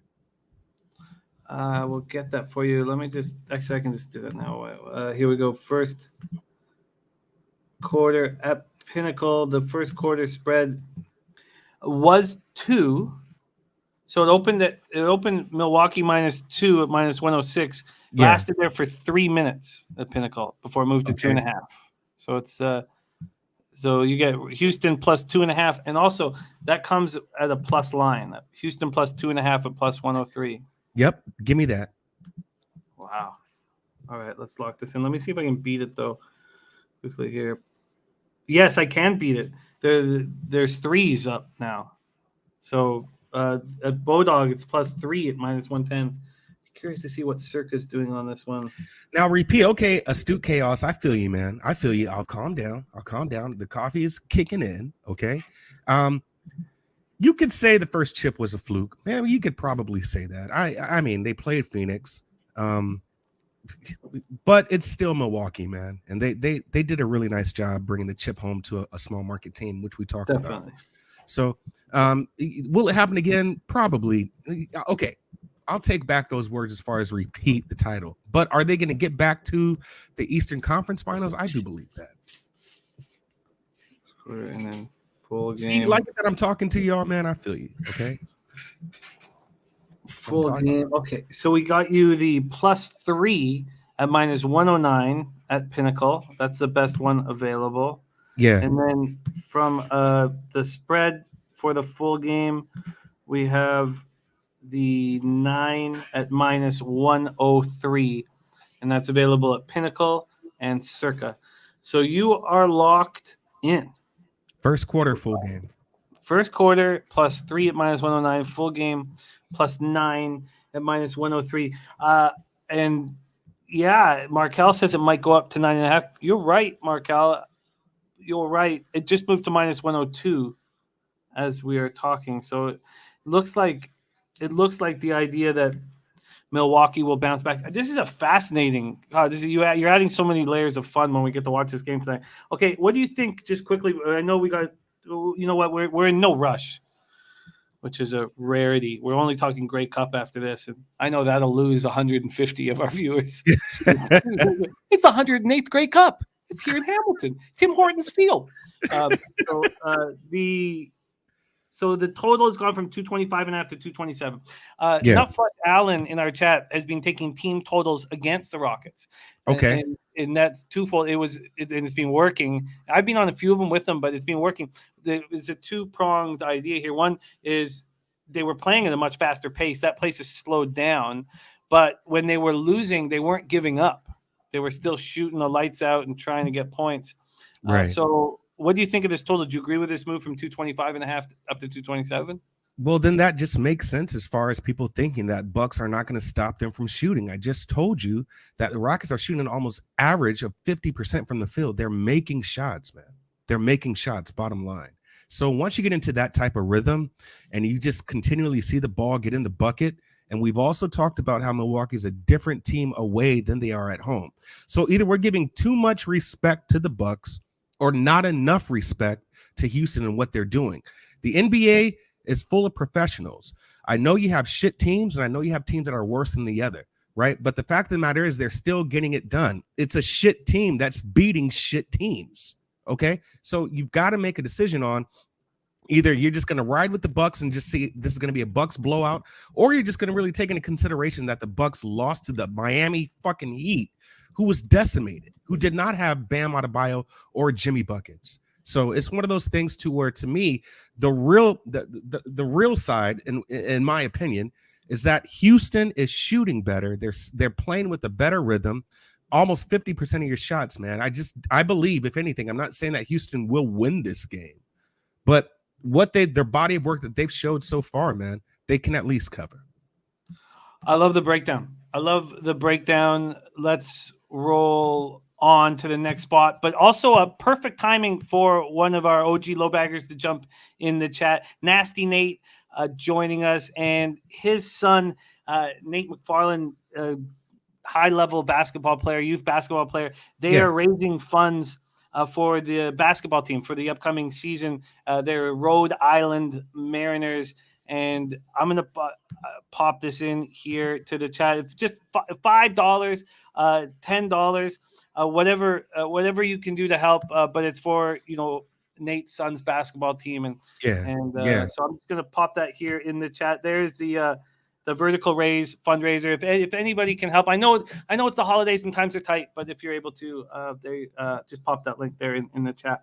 Okay, let's move on to the next spot, and I love this game. 8 p.m. Eastern, Cleveland Cavaliers 14-12, 8-5 on the road at Minnesota Timberwolves 11-14, 7-8 at home. Target Center in Minneapolis, Minnesota. Cleveland 21st at 96.10 possessions a game. Minnesota 3rd at 101 possessions a game. Yeah. And Nasty Nate thanking us for thinking about his son's ball team. Okay, let's move over to the market, the cash, and just set a quick table. Cleveland opening up at -1. They're now, wow, it's all over the board. There's pick'ems, there's -1s, but Pinnacle's moved it to -1.5. This total opened up at 214. It's now at 213.5 at Pinnacle, but other books have dropped it all the way down to 212.5. That's very interesting. Let's see if the cash flows with that. 22% of the tickets on the Timberwolves, 41% of the cash. So the bigger bet's coming in on Minnesota, and then 87% of the tickets on the over, and we don't have cash at this point. I don't know why we don't have the cash up here. So Cavs snapped their 2-game losing streak with a 115-92 win at home over the Bulls on Wednesday night. We were all on it, and it was nice that we all be on it and they cashed. Bulls were depleted, but still – the Cavs looked very good. They shot 55% from the field, 46.4% from three. Darius Garland went for 24 points, 9 of 16 shooting. Jared Allen, another double-double. Timberwolves coming off their 4th straight loss, 136-104 at home to the Jazz on Wednesday night. And this team, the leaders of this team, it just feels like when they get down, they give up. And it's very tough. Now, I would say Ant doesn't fall under that umbrella. I really think it's a Cat thing. But man, they just gave up against the Jazz, and it was tough to watch. Jared TG says Cavs first half auto bet. If you know, you know. He knows, bro. Jared, brother. You definitely know. He said it right there. I'll tell you right now. Once again in my notes, this is a fucking game you blindly bet. First quarter, first half. I don't know why I use fucking so much in my notes. I gotta work on that, man. I'm gonna tell you, man. We've been making money off the first quarter, ATS, and off the first half, right? Bottom line, Indy right now, 18-7, first quarter ATS. Away, they're 12-1. Away. Their home average is 6-6, so they're 500. They've only lost one spread the whole entire season in the first quarter away. So I looked at that. I'm like, yo, man, give me Cleveland Cavaliers first quarter money line. And I'm close to taking the first half, but this is what scares me.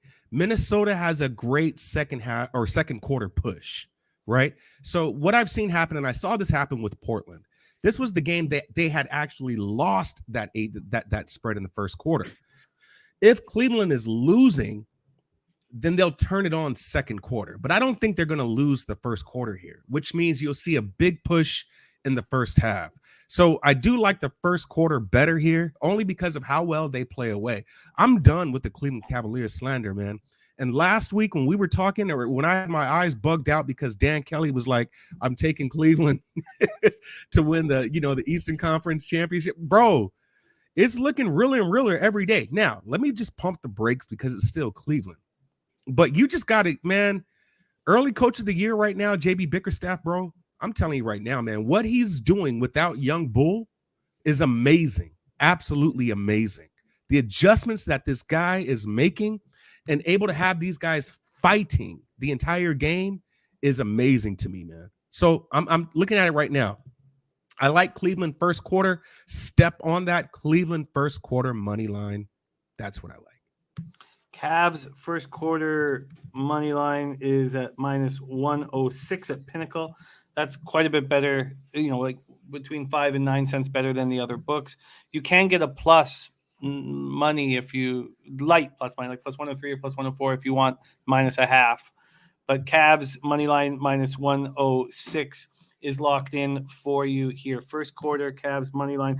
Now, does the fact that Minnesota was just embarrassed scare you at all? Twatty says, is there another player in the NBA that hates where they play more than Karl Anthony Towns?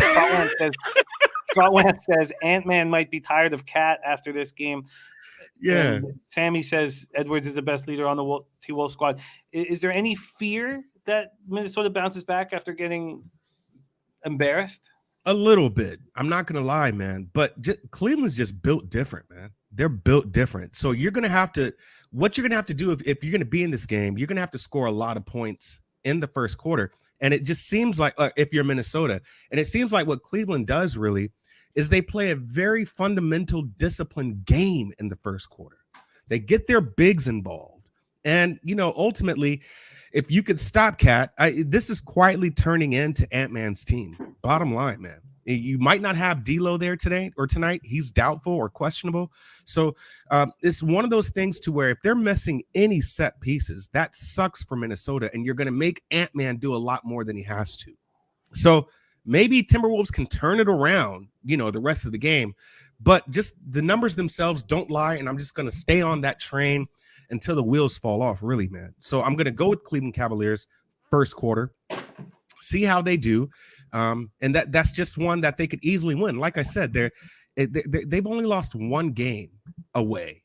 So how they play away and how JB just coaches these guys up means a lot. You have to stop Ant-Man. You can frustrate Cat in the paint, and then he'll just come out, do his pick and pops, and just shoot threes, right? So, yeah, it's going to be a competitive game. You might get some play out of Naz Reid, but I like the bigs better for Cleveland. I do. And what Evan Mobley is doing, man, this guy is unreal. What he's doing and how he sees the game at such a young age. So you've got two young superstars on one side being Ant-Man and on the other being Evan Mobley. I just think these guys can get it done. I like Cleveland Cavaliers first. And tell me you didn't just say that has JB Bickerstaff 20-1 to win Coach of the Year at DraftKings. Says there are worse bets you could make. 20-1 to win Coach of the Year. Good find there. All right, let's roll on. Next up for us, Detroit Pistons at New Orleans Pelicans. Pistons 4-22 and 10 on the road. Pelicans 7-23 and 9 at home. We're at Smoothie King Center in New Orleans, Louisiana. Detroit pace last 5, fifth in the NBA and 98.45 possessions a game. Pelicans are 28th at 94.53 possessions a game.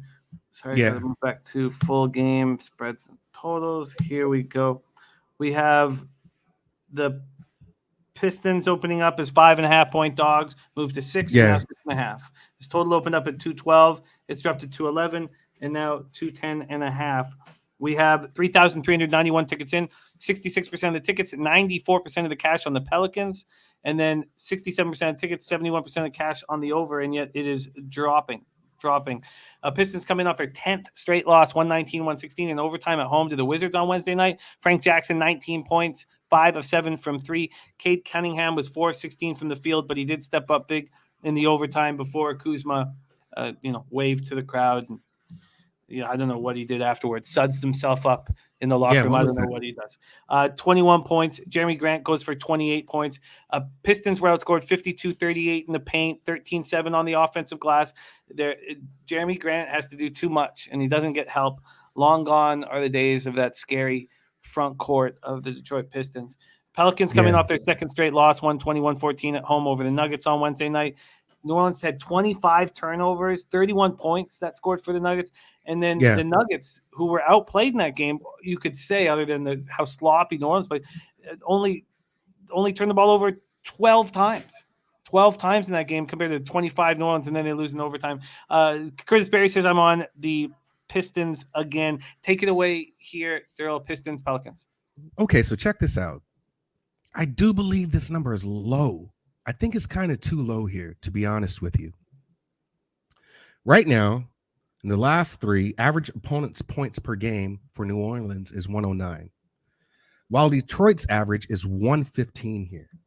Now, New Orleans is also averaging 109 points per game, while Detroit over the last 3 is averaging 107, which is 7 points higher than their season average. So Detroit is quietly scoring more points, and New Orleans is letting opponents average a little more points. So I can see how it opened up at 212, and it's gone down. I think this is a game, actually, man, that goes over. I really do, man.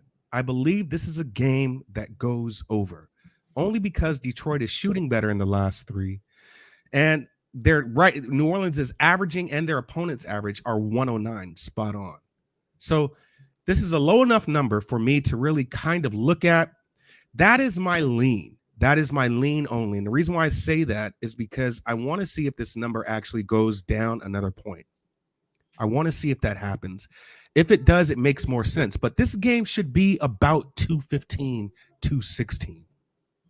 So Detroit is you have to look at the body of work, right? But you also have to look at what teams are doing at a more recent, level as well.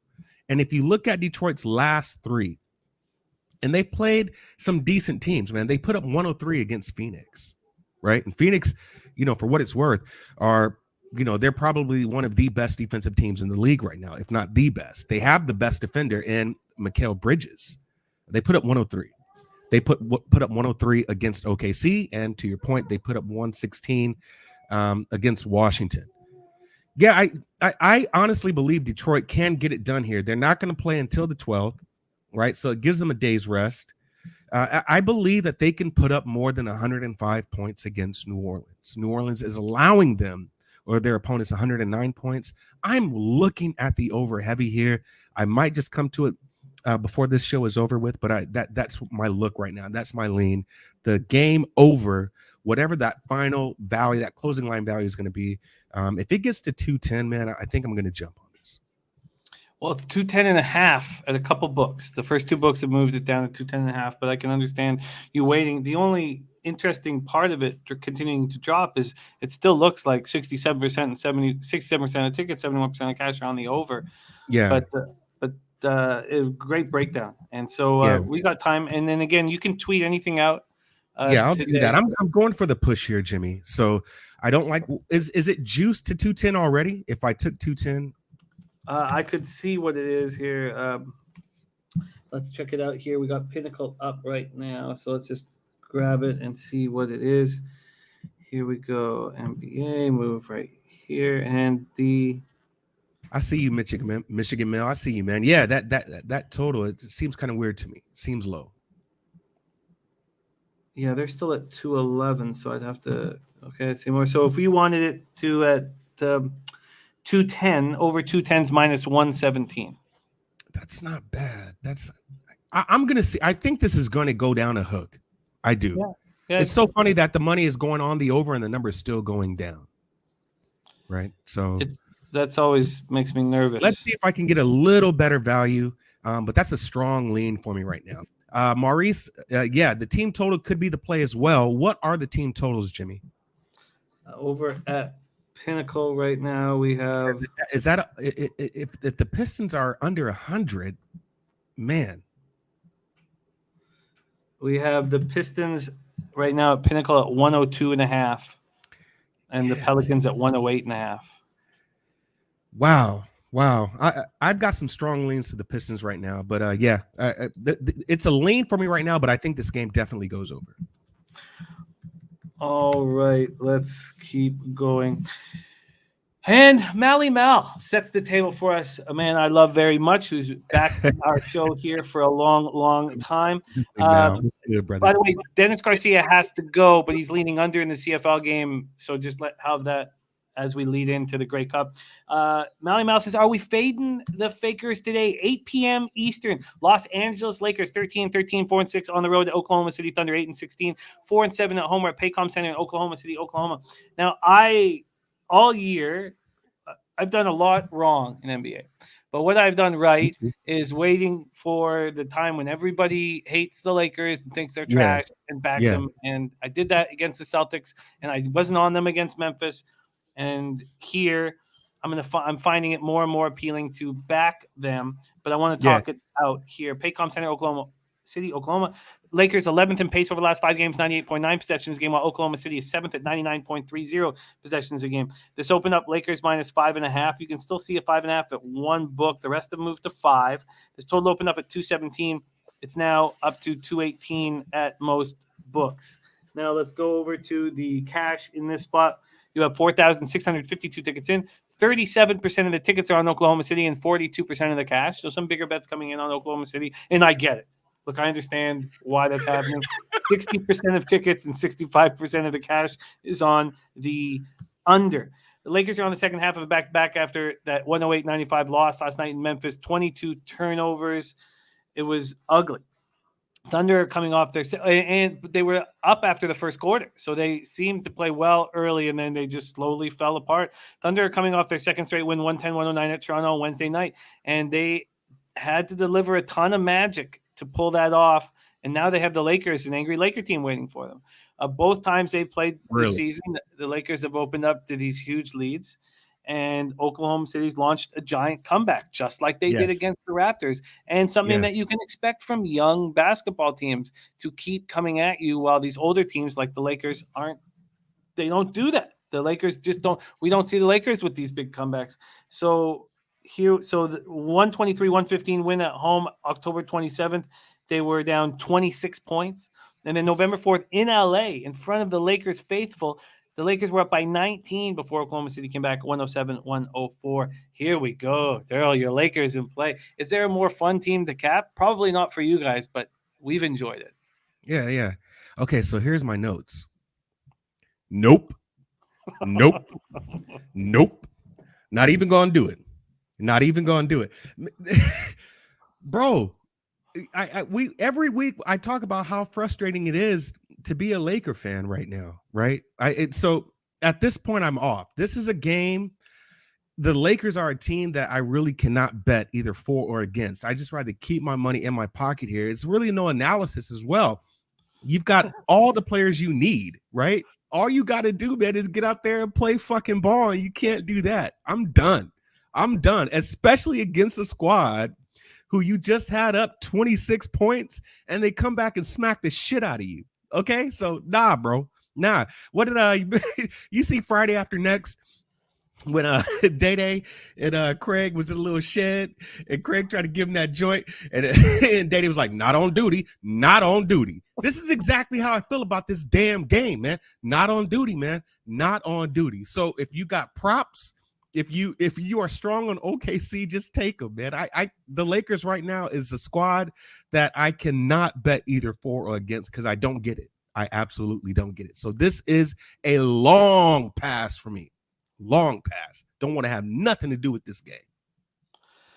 I think this is the perfect time to back them. So I'm not going to take them at the 5. I'm going to see if I can get a 4.5. I think that this is what they're doing. This is exactly what they're doing. And I know it's driving Lakers fans nuts, but you have this Oklahoma City slapped them in the face twice, and they were just slapped in the face last night. Are they just going to continue to get slapped in the face over and over and over again? Yes. Well, LeBron James has proved that he won't. He's done that in his whole career. He's proved that he's not going to keep getting slapped in the face, hasn't he? Wouldn't you say that about LeBron James? Yes, that's fine. But LeBron James is not the same LeBron James, man. He's not. And I think that we've got to start getting that. People are not afraid of LeBron James. They're not. He just doesn't bring that fear. He is still the best player, right? That you can honestly say probably the most gifted player in the world. But he is not the same LeBron James. We've got to make that clear. I said something crazy last week too, that it seems like this team plays better without him. And I know some people wanted to shoot me in the head for that. But honestly, OKC is a team that can come and repeat what the Lakers did to them last time, because you see what the Lakers do second quarter, you see what they do third quarter, and they've just found ways to contain these guys. So the Lakers are the better team. Let's get that straight. They are the better fucking team. I don't know. They're snake bit. I don't know. I can't. We have lots of nicknames coming up for LeBron James in the chat. Le Fake, Le Crybaby, Le Suspect. Le Gets Fams Removed. Oh, God. Le Bish. Le Bish. LARP. Le Bish, red eyes. Le Bish. That's going to stick. Le Bish is going to stick. That's just so catchy. That is catchy, man. Le Bish. Le Bish. Oh, man. God. Oh, God. Well, I tell you what, this is, I believe, the times to back the Lakers. This is crazy. I'm not going to do it yet because I expect that number to drop a little bit. And so I'm going to wait, but I'm going to be betting the Lakers this evening. Let's go on to the final game. Chaos, love, let's go to the final game on the card, and being so much fun to cap this card with you, Darryl. Boston Celtics 13-13, 7-9 on the road at Phoenix Suns, 20-4, 11-2 at home. We're at the Footprint Center in Phoenix, Arizona. Boston pace last 5 14th at 98.50 possessions a game, while Phoenix's pace is 6th at 99.40, 99.40 possessions a game. We have this total opening up at 215.5. Now we have it dropping. I see 213.5s out there. The Phoenix opening up at -5. It's all over the board right now. I wonder if there's. It doesn't look like these are stale lines. There's a 4.5 right now for the Suns. Celtics coming off their second straight loss, 114-111 at the Clippers on Wednesday night. The Celtics are becoming, and I don't want to go too far, but one of the things that Gas Station Sushi always looks out for a player or a team that starts becoming predictable. And when you get a team or a player that's predictable, now you start making money. And they're hard to find because sports is so wild. But the Celtics losing to the Lakers, I thought was a very comfortable bet. There was a rested Lakers team. And that's the problem with this is it's second half of the back-to-back. But I loved that the Lakers were getting extra rest. And then I thought the Celtics were going to jump on the Clippers early and may not be able to hold it together. And that's what they did. We cashed the Celtics first quarter. This is their third game in 4 nights, and they're coming off losing back-to-back in Los Angeles. Right. I wonder if they went out. It's dangerous. And then they go into Phoenix. Phoenix bounced back after their 18-game winning streak snapped in San Francisco by defeating the Spurs 108-104. And they're 20-4. They're a hell of a basketball team. Last game on the card, Darryl, Celtics, Suns. Let's go over just quickly to the cash flow. We have 4,791 tickets in. 30% of the tickets are on Boston and 38% of the cash. I think that I understand why that's the case because I find that this line is a little it's tricky that it's as low as it is for a team like the Celtics that's tired on the third game in 4 nights.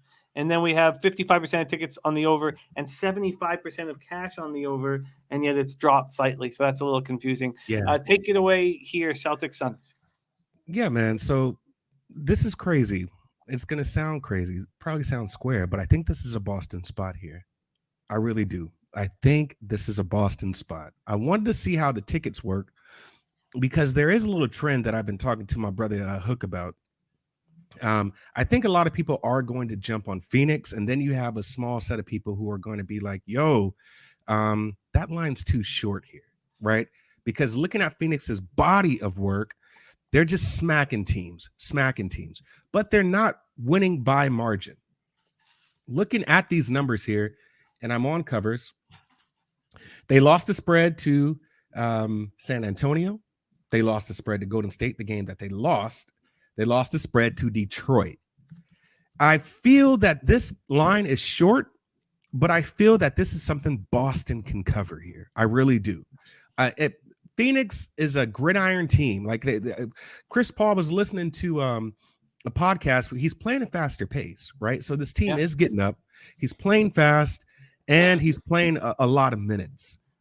I just feel right now, putting these numbers together, I believe that they can stay alive, especially in the first quarter. Boston's averaging 32 points in the last three, while Phoenix is averaging 26. I believe that the Boston Celtics, man, can cover the first half and the first quarter of this game. So it's just one of these looks to where a lot of people are going to be like, man, that's really fucking square because, you know, they're coming off a lot of games. They're coming off a back-to-back and so forth, and now they're playing Phoenix. They still don't have Booker, right? And this can turn into a defensive game. If it turns into a defensive, slower game, in my opinion, that works to Boston's favor, right? So I do like Boston here. This is another one I'm probably going to tweet out to you. I do believe Boston can get Phoenix in the first quarter here. I do believe so. Just in how they're trending in their last three games, Boston's actually playing better in the first quarter, first half. They're just letting it slip in the second half. So I do have a lean here. It is going to be Boston. These are a lot of points. I wonder if you're going to see. I had this like home by -9. So Phoenix does cover, but at the same token, they're not covering these spreads by margin. They're actually losing, right? They're winning games, but they're losing the ATS. So it's a game that I pretty much put to the side. I've parking lotted. And I'm saying, okay, Boston, this looks like this could be a Boston spot here. I do believe Boston can come out strong in the first quarter, first half. Haven't gotten there yet, but we will see. We will see. Now this is just my own record keeping in play, and I should probably put a line through it at times, but I can't. When I cash something, if I bet it again, then, and I've got this in play in NFL here this week because I'm taking the Giants team total under again. And, you know, the market's moved to 15.5. I got 16.5, but my ROI is bad going back to the well. And I like the under in this game. I want to bet the under. I think it's going to be a defensive battle. So I'd like to bet the under. Spot. That's another good spot. I say that because you just look at what their last over-unders, right? They've only, I mean, as of late, man, they're like 3-1 to the under. So this 214, and that's what they went under on 216, under on 216, over on 208, and under on 221. That's a really good sweet spot. So the under is also a good play as well.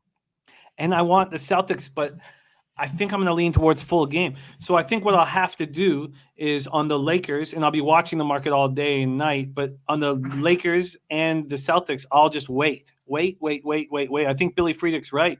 I think that the Suns will take money later as the day goes on, as the public starts betting at night. So, but I like the Celtics first quarter, and I think that is a good spot. Maybe I'll see how the night's gone, and so you know I'll write it down here as Celtics. Yeah, that's a strong lean for me, but you know there's going to be some late action here, so you can probably get a better number on Boston. Absolutely. Exactly. Yeah, that'll be the plan there. But I think the under should be bet right away. So I'm going to move on the under. There is your entire NBA card. It was really nice just to sit back and relax with no worries about pushing through. And it was really fun cap with you, Darryl. Let's go over and review action here. Darryl gets his card started right away with the Sacramento Kings first half at -103. They're at Charlotte, the COVID-riddled Charlotte Hornets. Then he's on the Dallas Mavericks first quarter team total over 26.5 at -113. Mavericks at Indiana Pacers. And I am very interested in moving on a total in that spot. And that's kind of scary though, Jimmy. That's scary. A lot of people are going to see that because it's just a slow-paced team, right? Dallas doesn't put up that many points in the first quarter, but you just look at their most recent body of work, especially with the Unicorn and Luka back in. Yeah, and they have to come out fighting. I mean, look at we have there are stars in the NBA right now that are getting hit hard in the media, and there's two of them right there. So I like that look. So then you have the team total over, as we just spoke of, and I'm thinking of making a first quarter team total over, because I loved your breakdown on the Pacers with Carlisle being out as well. Nets, Hawks, no action. Then Derl is interested in, is it the Raps first half that you're interested in? Yeah, that's an interest for me. Put that to the side. That's an interest for me. I'm seeing what happens with that number. Not as strong as my, the last lean with Boston, but that's a little interesting there. You moved on the Rockets first quarter +3 and full game +9. Two very interesting spots. And I would like to roll with the full game, but if it keeps moving, I think, I'm going to put some asterisks around that full game. I love those two bets. It's going to make it so much fun tonight. Then Cavs first quarter at -106 and Cavs at Timberwolves. I wonder if the Timberwolves are capable of bouncing back. God, they're such a roller coaster ride basketball team. Pistons Pelicans. At this point, no action, but you're thinking very closely about that Pistons team total over. And and also the over on that game. Yeah, that's another lean. So, yeah. Okay. Then nothing in Lakers, Oklahoma City. I am going to back the Lakers tonight, and I would love a 4.5. So let me see if I can get a 4.5. But I will definitely be on the Lakers this evening. And then the Celtics we just spoke of. And there you go. I hope you guys all take the time to follow our guy, It's Darryl, on Twitter. He's an absolutely great follow and a selfless capper who's just looking at the whole industry is trying to work together to defeat the Jews here. Let me just I'm just going to pop it in. I know it's right there on his It's Darryl. While I'm doing that, Darryl, any last words for these great cappers supporting the show? Hey, man, appreciate y'all all. As usual, Jimmy, it's a pleasure to come and talk to these games or talk about these games on Friday, man. I always look forward to it. So you guys have a great fucking weekend. What a guy. Before you go, let me just pop this into the chat here. I'll move this here. And we got It's Darryl. There we go. And sorry, it's taking me a second. Yeah, you better hurry up. Somebody was asking about when's baseball going to start, man. You don't want to get these guys mad as hell. You know what I'm saying? It's already bad enough I talk too much as is, man. So I don't think we need to worry about baseball starting on time anyways. Let's pop that in right here. There's It's Darryl. So hit that and follow our guy. Please follow and support our guy. Darryl, thank you for rolling with us. Have a great, great weekend. And I'll be calling you while I'm in LA. Not this weekend. So I'll be hollering at you, my man. Much love. There he is. It's Darryl, a.k.a. Darryl Rice. Now we move into Grey Cup, the 108th Grey Cup here in Canada.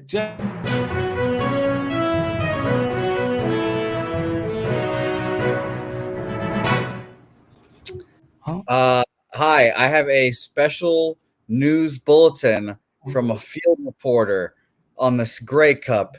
A live breaking news from this. Let's patch him in now. The Grey Cup. It's coming to my hometown this Sunday. Winnipeg Blue Bombers, Hamilton Tiger Cats. You see the background when I do videos here on Pub Sports Radio. You see the Hamilton Proud sign. You see Stripes, the Ticat mascot. It's not any fucking decoration. It's my passion. It's the Hamilton Tiger Cats. And they are going to beat the Winnipeg Blue Bombers. And they are going to be a host the way a host should be for the Grey Cup on Sunday by being victorious and bringing the Grey Cup back to Hamilton for the first time since 1999. Oski wee wee, Oski wah wah, holy Mackinac, Tigers eat 'em fucking raw.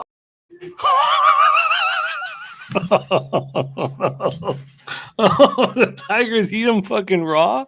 That's how that is. Oh, man, Babano looks drunk, needs a haircut. Great stuff. That was great breaking news from our field reporter, Babano. He's going to have a wild Sunday.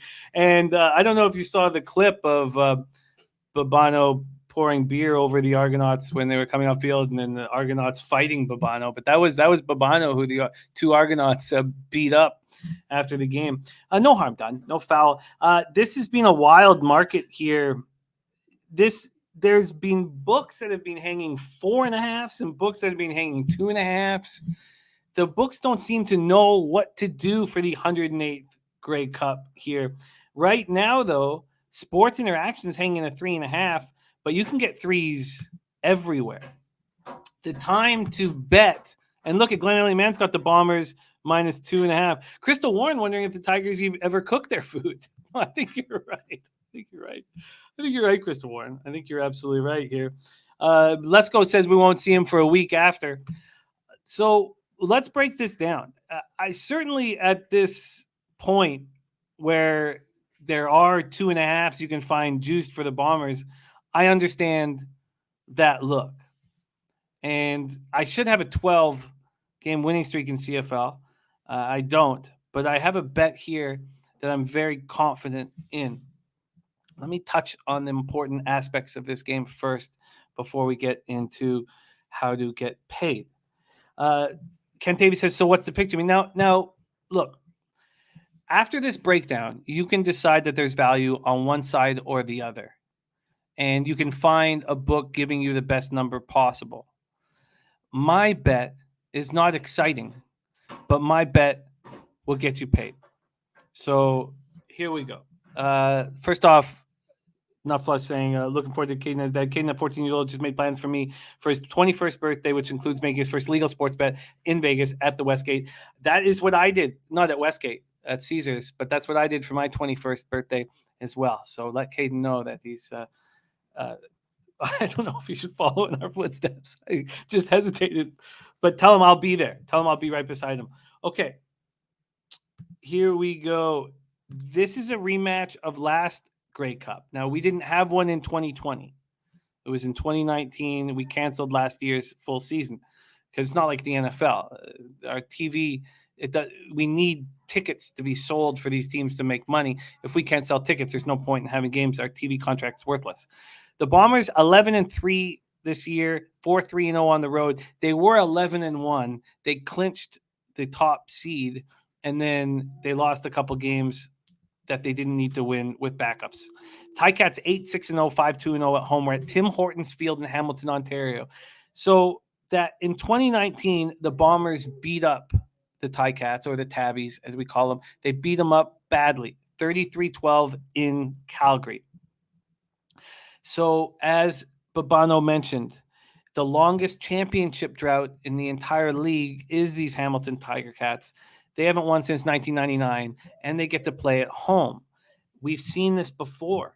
In 2013, the Saskatchewan Roughriders got to play the Grey Cup at home. We just saw it in the NFL with the Buccaneers playing at home for the Super Bowl. Now, when the Roughriders played at home in Mosaic in 2013, they were a juggernaut. They were a big favorite. They were the best team in the league, and they destroyed who did they beat again? Why am I missing it? God, I can't. But they won 45-23 in that game, and I don't want to say it. God, it feels like I'm still watching it. But they won easily. They were up 23-3 with a few minutes left in the second half. The game was just over immediately. But this is a much weaker Tiger Cats team. Now, I don't think they're that weak in comparison to the Bombers, but in comparison to that Rough Rider team in 2013, they were at home, they were a juggernaut. This is not that situation. The Ticats have been a bet-on team at home all year, and they're 4-0 against the spread at home in their last 4 games. They came here just out my window to BMO Field, and Babano was there in the Eastern Final, and they beat the Argonauts 27-19. Their coach, Orlando Steinauer, he benched Masoli, their quarterback, for years. He had a bad first half. They were down 12-0 after the first half. He benches him for Dane Evans, who comes in and is magical. 16 for 16 for 249 yards and a touchdown. And I mentioned today on Raw Mike Richards that the Rosie Perez line that Pete Loshak loves mentioning so much, that sometimes when you win, you really lose. Now, of course, when Pete does it, he also mentions tie or tie. Sometimes when you lose, you really win or tie. But I think this is going to hurt the Ticats a lot because Masoli is their leader and Evans is going to be the starting quarterback in the Grey Cup. And Evans is going to be sitting here for a week thinking about it. And there's going to be players in that locker room that want Masoli to lead this team. Now, will the Bombers shut down? And we'll get into the Bombers defense shortly here. Will they completely shut down Evans and force Steinauer to make the same move. And thanks, Billy Friedrich. I wanted to say the Ticats, but I thought it was because I was thinking that because I was talking about the Ticats, and that's why I didn't want to say it. But thank you very much there, Billy. So, is Steinauer going to have to do the same thing? Is Dane Evans going to get shut down in the first half, and then Masoli trots out there in the second half to bring the Tiger Cats to victory? The Tiger Cats 5th in total offense, but it was their defense that was so strong. They're 3rd in total defense at 328.9 yards per game. They held opponents to the second fewest yards per pass attempt, 7.3, and yards per rush attempt in the league at 4.2. You know who had the best? Was the Bombers. The Bombers have the best defense in the league. So you have the Tiger Cats at home. The under is 6-1 in the Tiger Cats' last 7 games as an underdog. And then you have this Bombers defense that's been so strong this year. So when we go over to the Bombers breakdown, sorry, I have it on a different sheet here. So when we go over to the Bombers here, they go in the West Final. They won 21-17 over the Rough Riders, and it should have been more. They won 21-17, and they turned the ball over 5 times, twice at the goal line, and once at the goal line. That was a sure touchdown that popped out of the receiver's hands. And had that not happened, I'd be sitting here on a 12-game winning streak in the CFL. They turned the ball over 5 times, and they still took care of business, winning 21-17. That's hard to imagine in football. They have a pass rush that's led by Willie Jefferson and Jackson Jeffcoat, and they're dominant. They hold opposing passers to 6.4 yards per attempt. And maybe that sounds like a lot to you, but this is 3-down football, right? Not 4 down like in America. It's 3 down in Canada. This is a passing league. So you have 2 chances to get the first down. So for that yards per attempt to be that low is actually very impressive. And then with this squad, you have unders, and you have Andrew Harris back. He got back in the Western Final. He ran for 136 yards. He's been the best running back in the league for years, and he's a bruising back. He can just keep firing them at that front 7 that you're up against. They can fill the box. It won't matter. Now, you can't really fill the box because you have Collaros at QB, who used to be the Hamilton Tiger Cats QB. So when this is all said and done, and I break this all down, there's one bet that gives me so much confidence. And thank you. I wish do we have the record? Because this is the lowest sample size I've ever had in CFL record. Do we have my record here, Jose? Do you have that you don't have that from Tuesday? I will grab it for you right now. Okay. It doesn't matter. I can just tell it to you guys, but it's easier to look at. It is a 20-10, 66.7% plus 8.65 units, ROI plus 28.83%, average line minus 111. I am on Winnipeg, Hamilton, and I've already bet this first half under 21.5. It was at minus 115 at Bet365 when I bet it. You can find it lots of books at minus 110. There is high winds, and it's 37 Fahrenheit. So we have it at 37 Fahrenheit, sunny, 15 miles per hour. 15 miles per hour is the wind, and there's going to be heavy gusts. It's going to be cold. It's going to be a game where Andrew Harris runs a ton. This first half under 21.5. I like the full game under too, but there's a possibility that either the Bombers are ahead by quite a bit, and the Ticats have to start taking risks, throwing the ball all over the field, going for it on 3rd down, and there could be a high-scoring 4th quarter. Or there's a possibility if the Ticats are in front, then it's going to be a low-scoring game. Then Collaros is having trouble back at Tim Hortons Field. So that's what the situation is. I think that the first half under 21.5 is a bet I'm extremely confident in, and so confident that I don't need to sit here and make a fun bet to make the game more fun. And I have a big poker game on Sunday night, a big money cash game on Sunday night. and I got them to move it. It's the Monday night game that I can't do because I have so much work to do on Tuesday. I've got them to finally move it to Sunday. So we'll have the Grey Cup on, and we'll have, the min buy-in is $200 cash, which for us and for me is like, it's a nice amount of money. There'll be plenty of guys on the table with over $1,000 in front of them within 2.5 hours. And I'm going to be watching the Bombers, Ticats, and I've already eaten from a huge day in NFL, I hope. And I'm very, very, very, very excited. TJ says, any reason why only first half? Yes, I think there could be hijinks. It wouldn't surprise me if the score is like, 22-8 going into the fourth quarter, and now the Ticats have to air it out and take risks. Now pick sevens come up, and with the going for it on third down, what if it's 22-8 and there's a interception that takes the Bombers into range, but they don't get in for a touchdown. Then it's 25-8. And then next thing you know, the Ticats have to take risks offensively down the field and pick up a touchdown, go get the 2-point conversion. And now it's, 25-16. And now you're a field goal away from pushing. So I have a feeling that the fourth quarter is going to be the highest scoring quarter. Now, if you're live betting this, it's going to be the highest scoring quarter if the Bombers are ahead. And if the Bombers are ahead by 10 points, then it's the highest scoring quarter for sure. If the Ticats are ahead and it's close, then it's going to be a low scoring game. You're going to cash the under. It's my fear that the Bombers are a very good football team and they looked rusty in the final, in the Western Final. Remember, that was their first real game in a month, and they had 5 turnovers. They get that game out of the way. They come here, and one thing that keeps you sharp is when you're in Hamilton and it's the Grey Cup and you're playing the Ticats. I mean, that wakes your ass up right away. So, yes, I'm on the first half.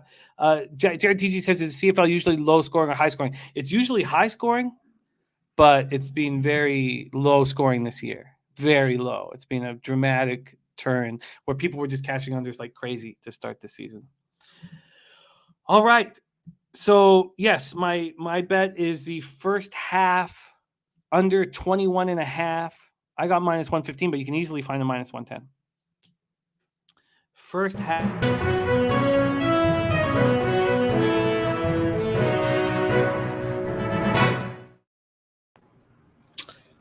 Jim, since it's the weekend, I have a poo-poo platter of picks for you for the end of show squad as well. All right. Let's attack it right now. Let's and don't ever say let's cut poo-poo platter from your vocabulary. That's out of the grammar. Okay, Yeah. Fair enough. You got it. All right. What is it? What is your action? So, first of all, I'll definitely join you with your CFL action. I know when Jim has that look in his eyes, he's talking in that sweet voice of his, that low voice, and that means he's confident. So we're gonna go ahead and tell the first half under. So shout out to you, Jim. Okay. Secondly, I don't know if you knew this, Jimmy, but there's a pretty big UFC card this weekend. There is, yes.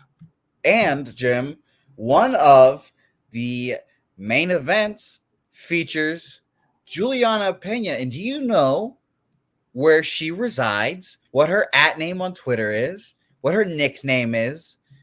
Jim? I don't. The Venezuelan Vixen, Jim. Plus 600. She's going to beat Amanda Nunes' ass. I don't care how big and scary she is. Amanda Nunes can beat my ass. But guess what? Juliana Pena, the Venezuelan Vixen, we're a country of upsets. We're always count out. We're always downtrodden. We're always in poverty.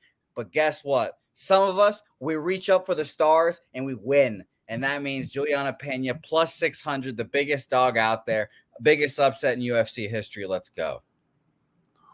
Wow.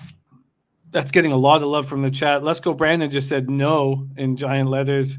And Billy Friedrich says Pena going to get scorched. Juliana Pena plus 600 and Grey Cup action. That's it. There's not that's no. We've got more picks. We've got more picks. The NFL show is on Sunday. I don't make picks on there because it's simply too packed. I never make NFL picks, so I decided why not make some NFL picks. First of all, Falcons plus 2.5. Cam Newton stinks at football. Pretty simply. Cam Newton's not good. He's washed. I'm on both the Falcons plus 2.5 and the Panthers team total under, but I did not give that as an official pick on Raw Mike Richards because I'm 30-15 on that show, and I was planning on doing it, and then when I got to the cash flow, do you know that 38% of the tickets are on Carolina and 67% of the cash? That is enough to scare me, and it is legitimately scared. It's scaring Carter too. I can tell it's scaring him as well. It might be E-Dog back there, but I can tell it's scaring one of the two of them. And I don't blame them. But Jim, here's the thing. Sure. Matt Ryan, Boston College alum, my guy. I believe in him. I believe in what they're doing over there. Cordell Patterson is in the lineup, so that means the Falcons are going to be good. If the Falcons didn't have Cordell, who apparently seems to be their whole offense, then I would pick the Panthers, but I just really can't do the Cam Newton. He can't throw the ball downfield anymore. And if we're bringing PJ Walker, and I'll take my chances with PJ Walker and getting 2.5 points. I'm very nervous about this spot that we're on. It's now a plus money spot at 2.5. So it's going to get back to 3. It's now Falcons plus 2.5 at plus 101 at Pinnacle. And I'm on it too. And I'm very nervous about it. Good. Well, I'm glad that I could make your nerves even better. So you want the last pick, Jim? Very much. You want it, Jim? Yeah. Well, I've circled 2 games, and unfortunately, I always seem to pick the games that are around me, the games that I like, Jets, Cowboys, Spurs, whatever is around me. I was circling Jets and Cowboys. I was deciding between the two. I think the Jets could win outright because the Saints stink, but I'm going to take the Cowboys minus 4.5. I think it's been a lot of talk about the Washington football team, a lot of talk about their momentum building up, and I heard our man Steve Smith say that backup quarterbacks always show why they're backup quarterbacks at the end of the day. And I think Taylor Heineke is a backup quarterback. I'll take a good Cowboys team. I know we got Tony Pollard might not be able to play with some plantar fasciitis. That's pronunciation right there. Zeke, whatever it is, Jim. Come on, speak French for me too. While we're at it, but I think that the Cowboys are just simply better. I think their defense is better. I think their offense is better. And maybe they have a coaching advantage, Washington football team, but Riverboat Ron has his days of being just as shitty as Mike McCarthy. So I'll take Cowboys minus 4.5. Well, that is now at 4. Perfect. At Pinnacle. So you can have the minus 4 at minus 111. And I tell you what, I'm very confidently on the Jets at plus 5.5. And I know. Oh, I know. I know you are because we're hot, Jim. We're hot. Zach Wilson, a.k.a. the second coming, a.k.a. my Mormon savior, is on fire. Tevin Coleman has got his legs back. The defense is showing life. Big Bob Saleh. Big Bob? Yeah.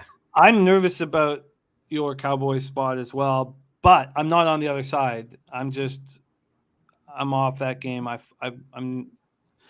I think it's around the right number. I feel like I don't feel like there's an advantage personally at this point, but I will be cheering heavily for you. So let's, and we have Jose, a winning capper here on the show. By the way, Jose, can you make a note?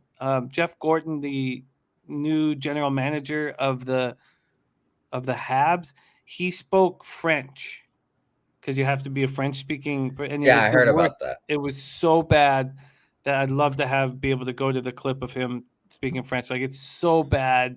It sounds like me trying to speak French. If you grab it. Okay. I thought we were talking NASCAR for a second. No. But anyone who likes NASCAR, I love. Look, it's any time that you can focus energy on sports, it just adds to your life. So I don't care what sport it is. Grey Cup, first half under 21.5 at minus 110.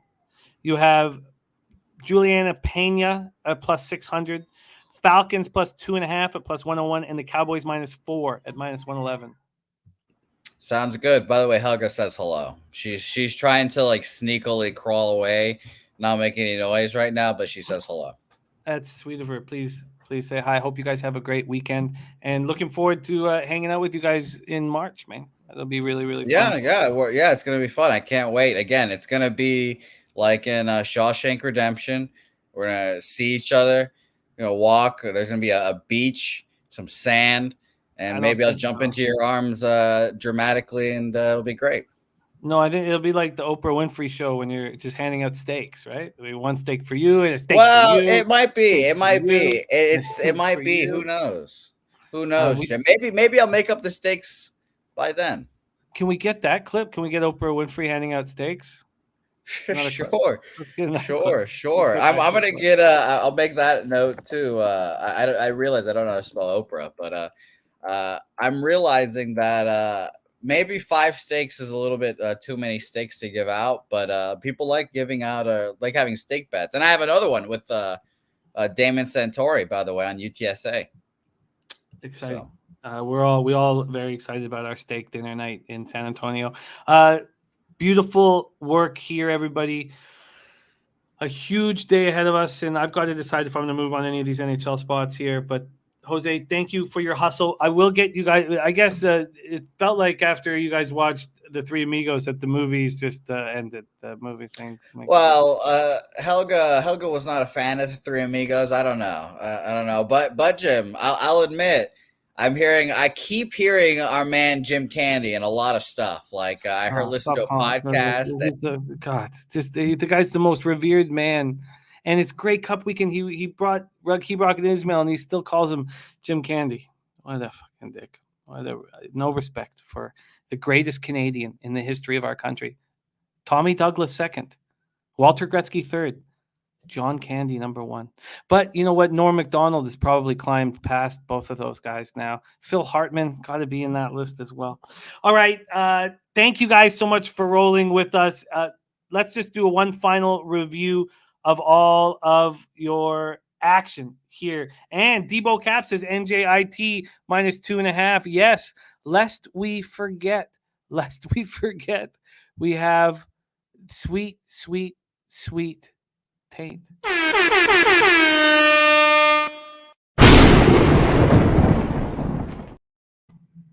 Oh, I can't get my mouth around that thing. Oh. All right. Let's review. Oh, Jared TG, please don't do that. Please, come on. Jared TG, please type in John Candy and become more of a person. Okay, here we go. In NHL, Ron Crawford as a spreadsheet NHL play is the New York Rangers in regulation. And I'm close to moving on a couple different things. Sabres first period, under 1.5, I'm both interested in. Then Penguins, Washington Capitals, nada. Devils, I'm going to let go if Saros is in net. If he's not in net, and I don't know if you have a confirmation, I'm going to move on it. Then the Avs first period -0.5 at plus 105 seems to make sense to me. Yotes first period is interesting. I'm going to see how high that goes up. And then nothing for me in Winnipeg, Vancouver, and nothing for me in Philadelphia, Vegas. Too bad I missed the spot on Vegas here.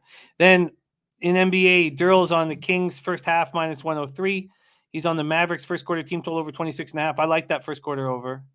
Then we have Darryl thinking about the Raps first half.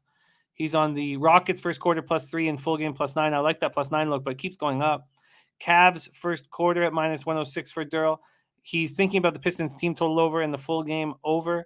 And I'm going to move on to both the Lakers and the Celtics later because market's moving away from them. And I expect, well, not right now. Actually, market's moving towards the Celtics, but I think that will change once the public gets in later. And then I'm on the under in Celtics Suns. And then CFL first half under 21.5. Jared TG says, I haven't watched a movie in 10 plus years. I'll look him up though. Jared TG, I get that. I don't watch fiction either. I get that. I get that. I understand. Jim, I have a question for you. Sure. Is it in the low bag family code of conduct to give to Christmas gifts? Is that a thing? Because we're getting to that point, Jim. Are we in that stage of our relationship yet? No, I don't think we should ever. I think all of our money has to go into gambling. And if there's a okay. fundraiser or something, but whatever. But no, we should never put money in gifts for each other. It should, all of our money should go into gambling. So no, thank you for the thought. Yes. Well, I was like, could the gift be a gamble? Could it be a wager? Is that something? I'm asking for my records here. You know, I'm new to this, so I have to ask. You can give a gift to someone's child. That's the only thing you can't. No, all of our money goes into gambling, and yeah, you can give somebody when you're in a sports book, you can give somebody the gift of a bet. I often do that with horse racing, but that's about it. Okay. Thank you. All right. You're welcome. Thank you guys so much for all of your support here on the show. We can't do it without you guys. You guys are magic. Kent Davies, Big Joe Betts in the house, Debo Caps, TJ, Billy Friedrich, Lesko, Brandon, Andrew G, Jared TG, Curtis Berry, James Lil. Yes, we have a great NBA breakdown, so check it out. Just go back, and we set it up in chapters, so it's easy to go back. Tony Hill, Top Set, Nut Flush, Allen, Epic Cappers, Danny Lopez, Fanatical Jim, Michael Ervolina, Glenn Elliott, Man, Know Something, Swiss Chalet Slammer. I missed that. Love you guys. Thank you guys so much for everything. Let's have a giant weekend. I'm going to turn it around right now. We fought the good fight. We're at 2 hour 41. We fought the good fight. Now let's get that cash, shall we? Let's get that papier. There's a little French for you. Jose. Papier. On behalf of all of us at Pub Sports Radio, thank you. And thank you, Jose, on the ones and twos. Leche, hey, those bookmakers!